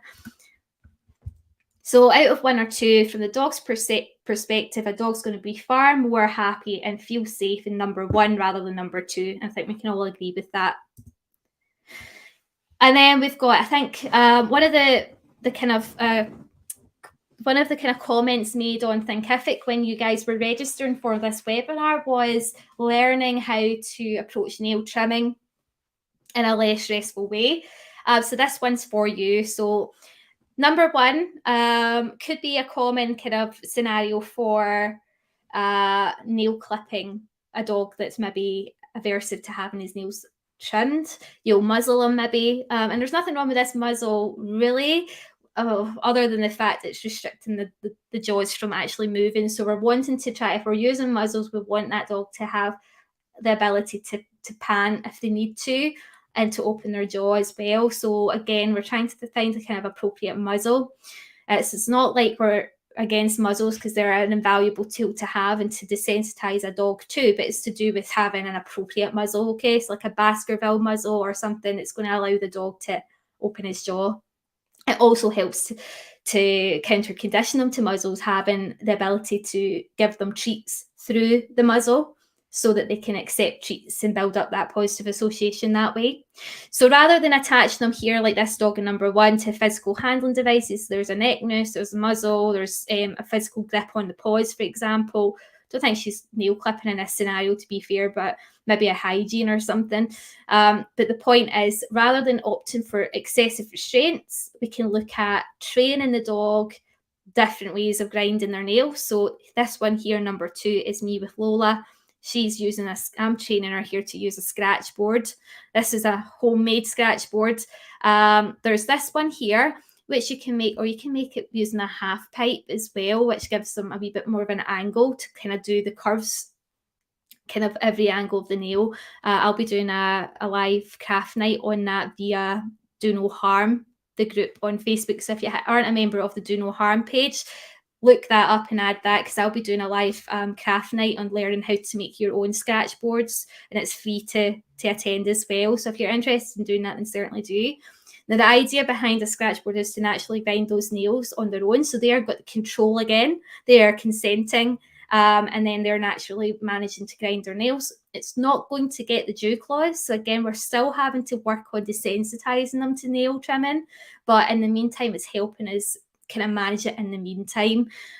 So nail trimming is basically counter conditioned using positive reinforcement and desensitization methods. Now, if that makes gobbledygook to you, then certainly buy the book, because I'm not trying to plug it again, but it does kind of take you through the process in more detail in the book, and I don't want to take up too much time on this because we've already been an hour and 45 minutes. Oh my God. So obviously number 2 is more ideal than number 1. And then obviously, again, I've tapped into this, but finding alternative ways to harness our skills as we work on desensitizing and positive training techniques. So even if it's not creative grooming, if you're trying to harness a certain breed standard, you can have, there's so many different model dogs available out there now that you can then purchase and practice on. So I've got Bichon Friesies, I've got poodles, I've got one that does schnauzer trims, kind of all the complex breed standard trims you can now practice on model dogs. So it's giving you endless amount of fun and endless amount of time to actually practice technique and your eye for symmetry and things, versus number 2, which is a dog that's exasperated. And although there's no restraints in this dog as well, as you can see, the dog's still stressed, probably because this groomer has just been so determined to try and get this right. It's that pressure again, that cutthroat industry, no pun intended. But instead of doing it that way, we can utilize our skills in number one. And then we can work on, and while we're doing that, we can work on trying to desensitize the dog in question to the process in a more dog-centered way again. So on average, how much extra time should I add for a low velocity dryer?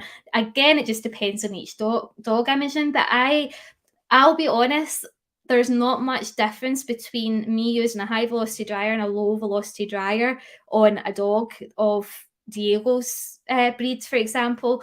Again, if you are aware of the data method, so there's a lady on here, Natalie, who has designed a dermatology course for groomers, and I took that, so I'm now level 2 certified in the data method, which is dermatology. And what we learn in that is that it's actually how we bath and how we brush a dog that determines how quick the entire process is from start to finish. So if you've got, for example, a nervous dog, or a dog that's particularly touch sensitive, what she teaches you is that the skin is more supple when it's wet.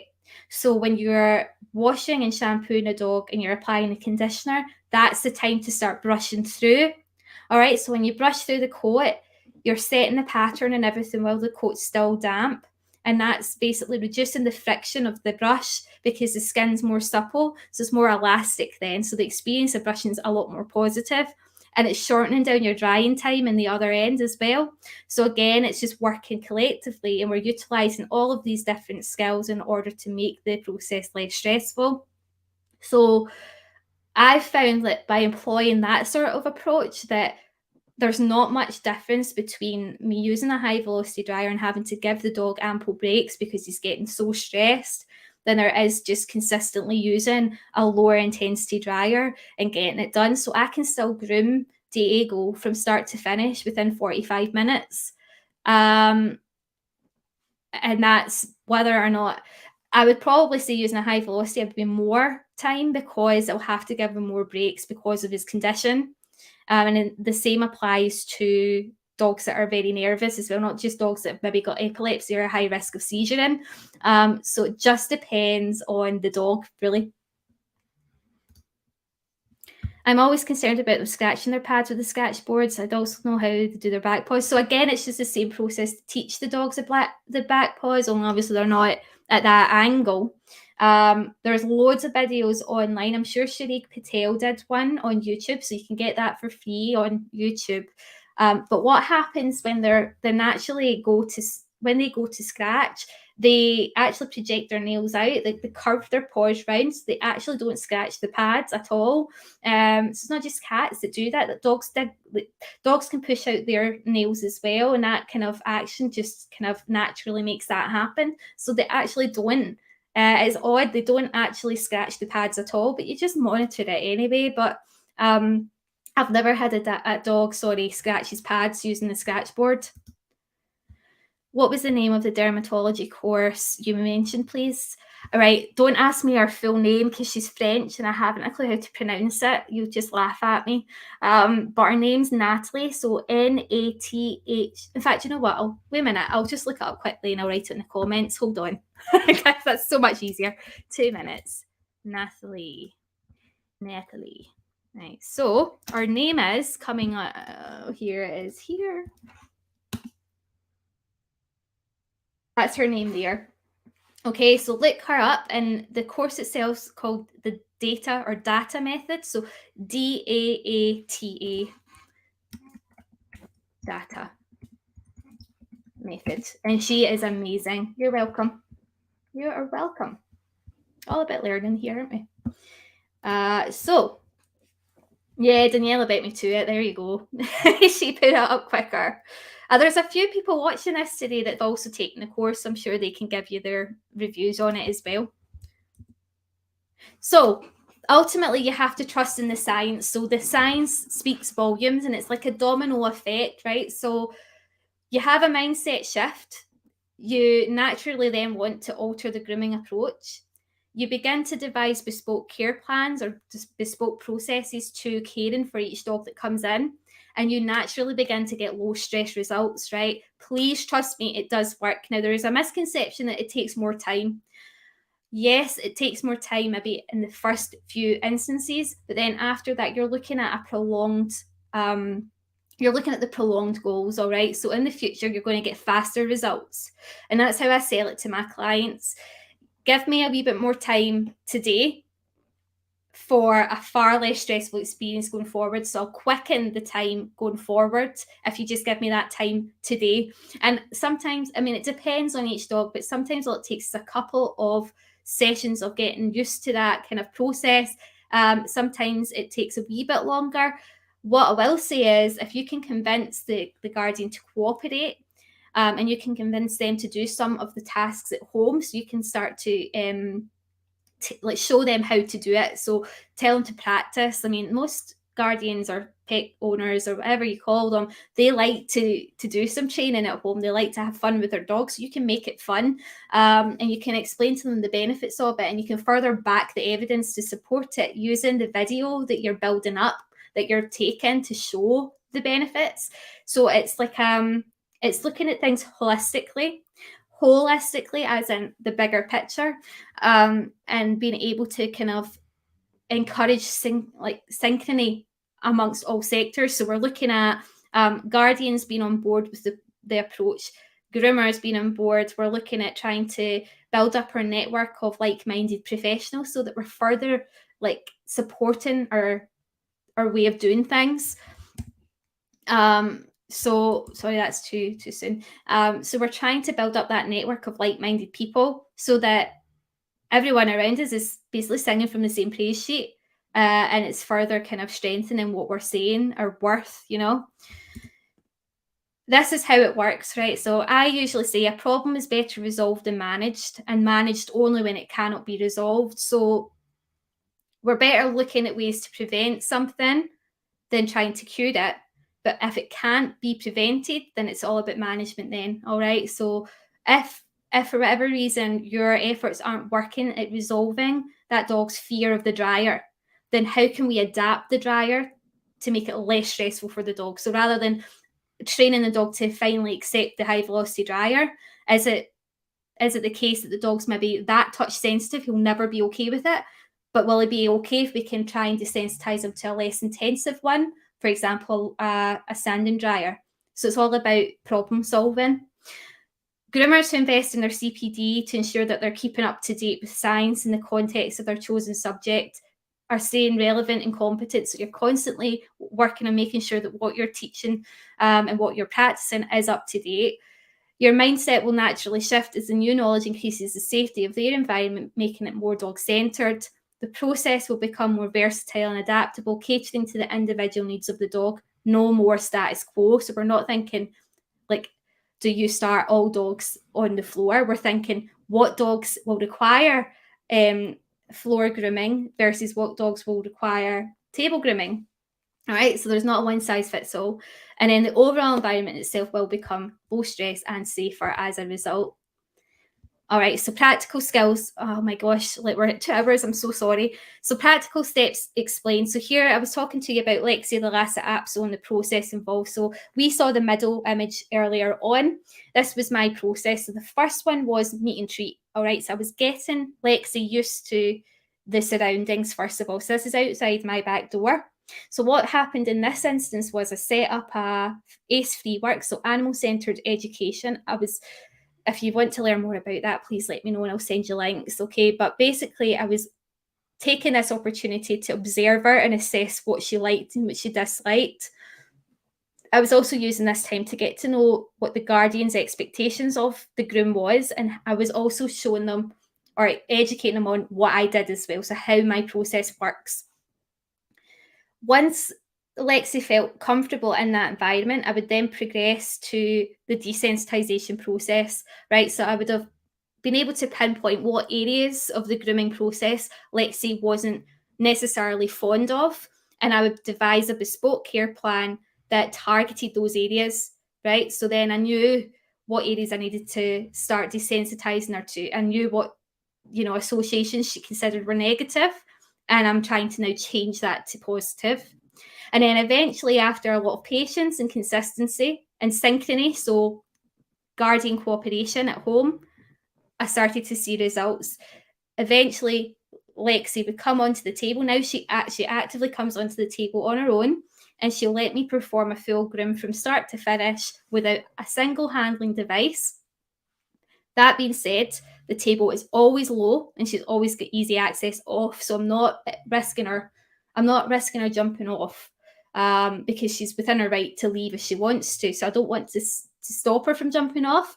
But she actually doesn't jump off anyway because she feels safe in the environment. So she's safe and comfortable with the process. The only time she'll jump off or step off is when she needs to go to the toilet. She is older, so she tends to have a couple of toilet breaks and things. But other than that, she's quite happy lying there. Again, when she wants to stand, due to her age, she doesn't really stand that long. So what I'll sometimes do is I'll put a wee padded belly strap on her.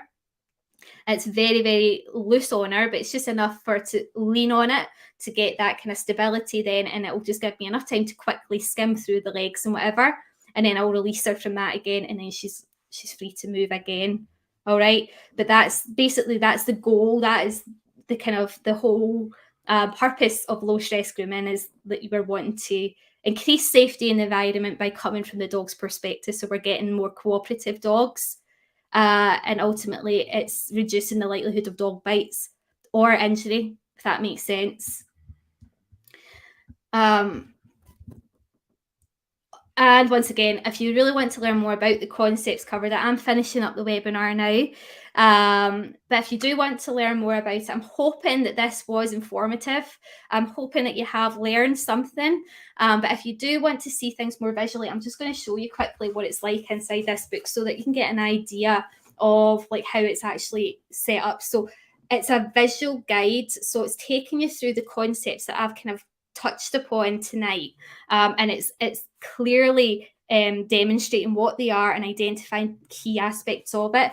Then what it does is it's breaking down every positive training technique that I use, every desensitization technique, what that means, and it's doing it in a step-by-step way so that you can begin to implement it practically in the house, or sorry, in the salon.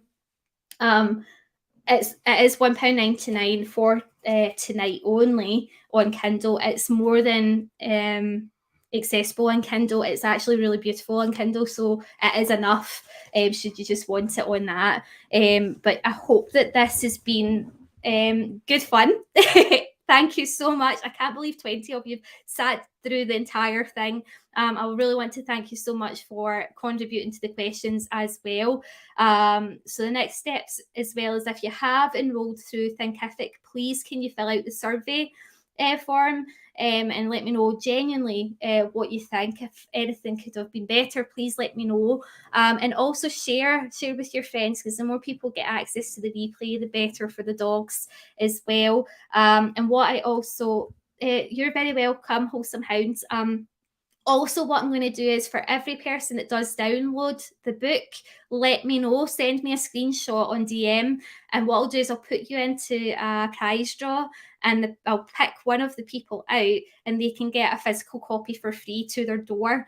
Just as an additional thank you for joining this evening. So if you have bought the download, please just send me your name and a wee screenshot of it, and what I'll do is I'll pop that in no later than midnight tomorrow, and then I'll prize draw on Thursday. Would that be? Yep, Thursday, and someone will receive a physical copy of the book for free. Got your book. Oh, thanks, Joy. Thank you so much. And you're very welcome, Nicola. Thank you, Laura, for coming. I really hope that more people are inspired to join HGA as well, but there's absolutely no pressure in joining us. But anyone that's attending is welcome to join. It is available for anyone who's looking to learn more. But in the meantime, I really hope you have a lovely evening. And please, please, please do not forget to share it with your friends and let me know what you thought of it as well, because it really means a lot to me knowing. All right, take care and have a lovely evening. I'll talk to you guys very soon.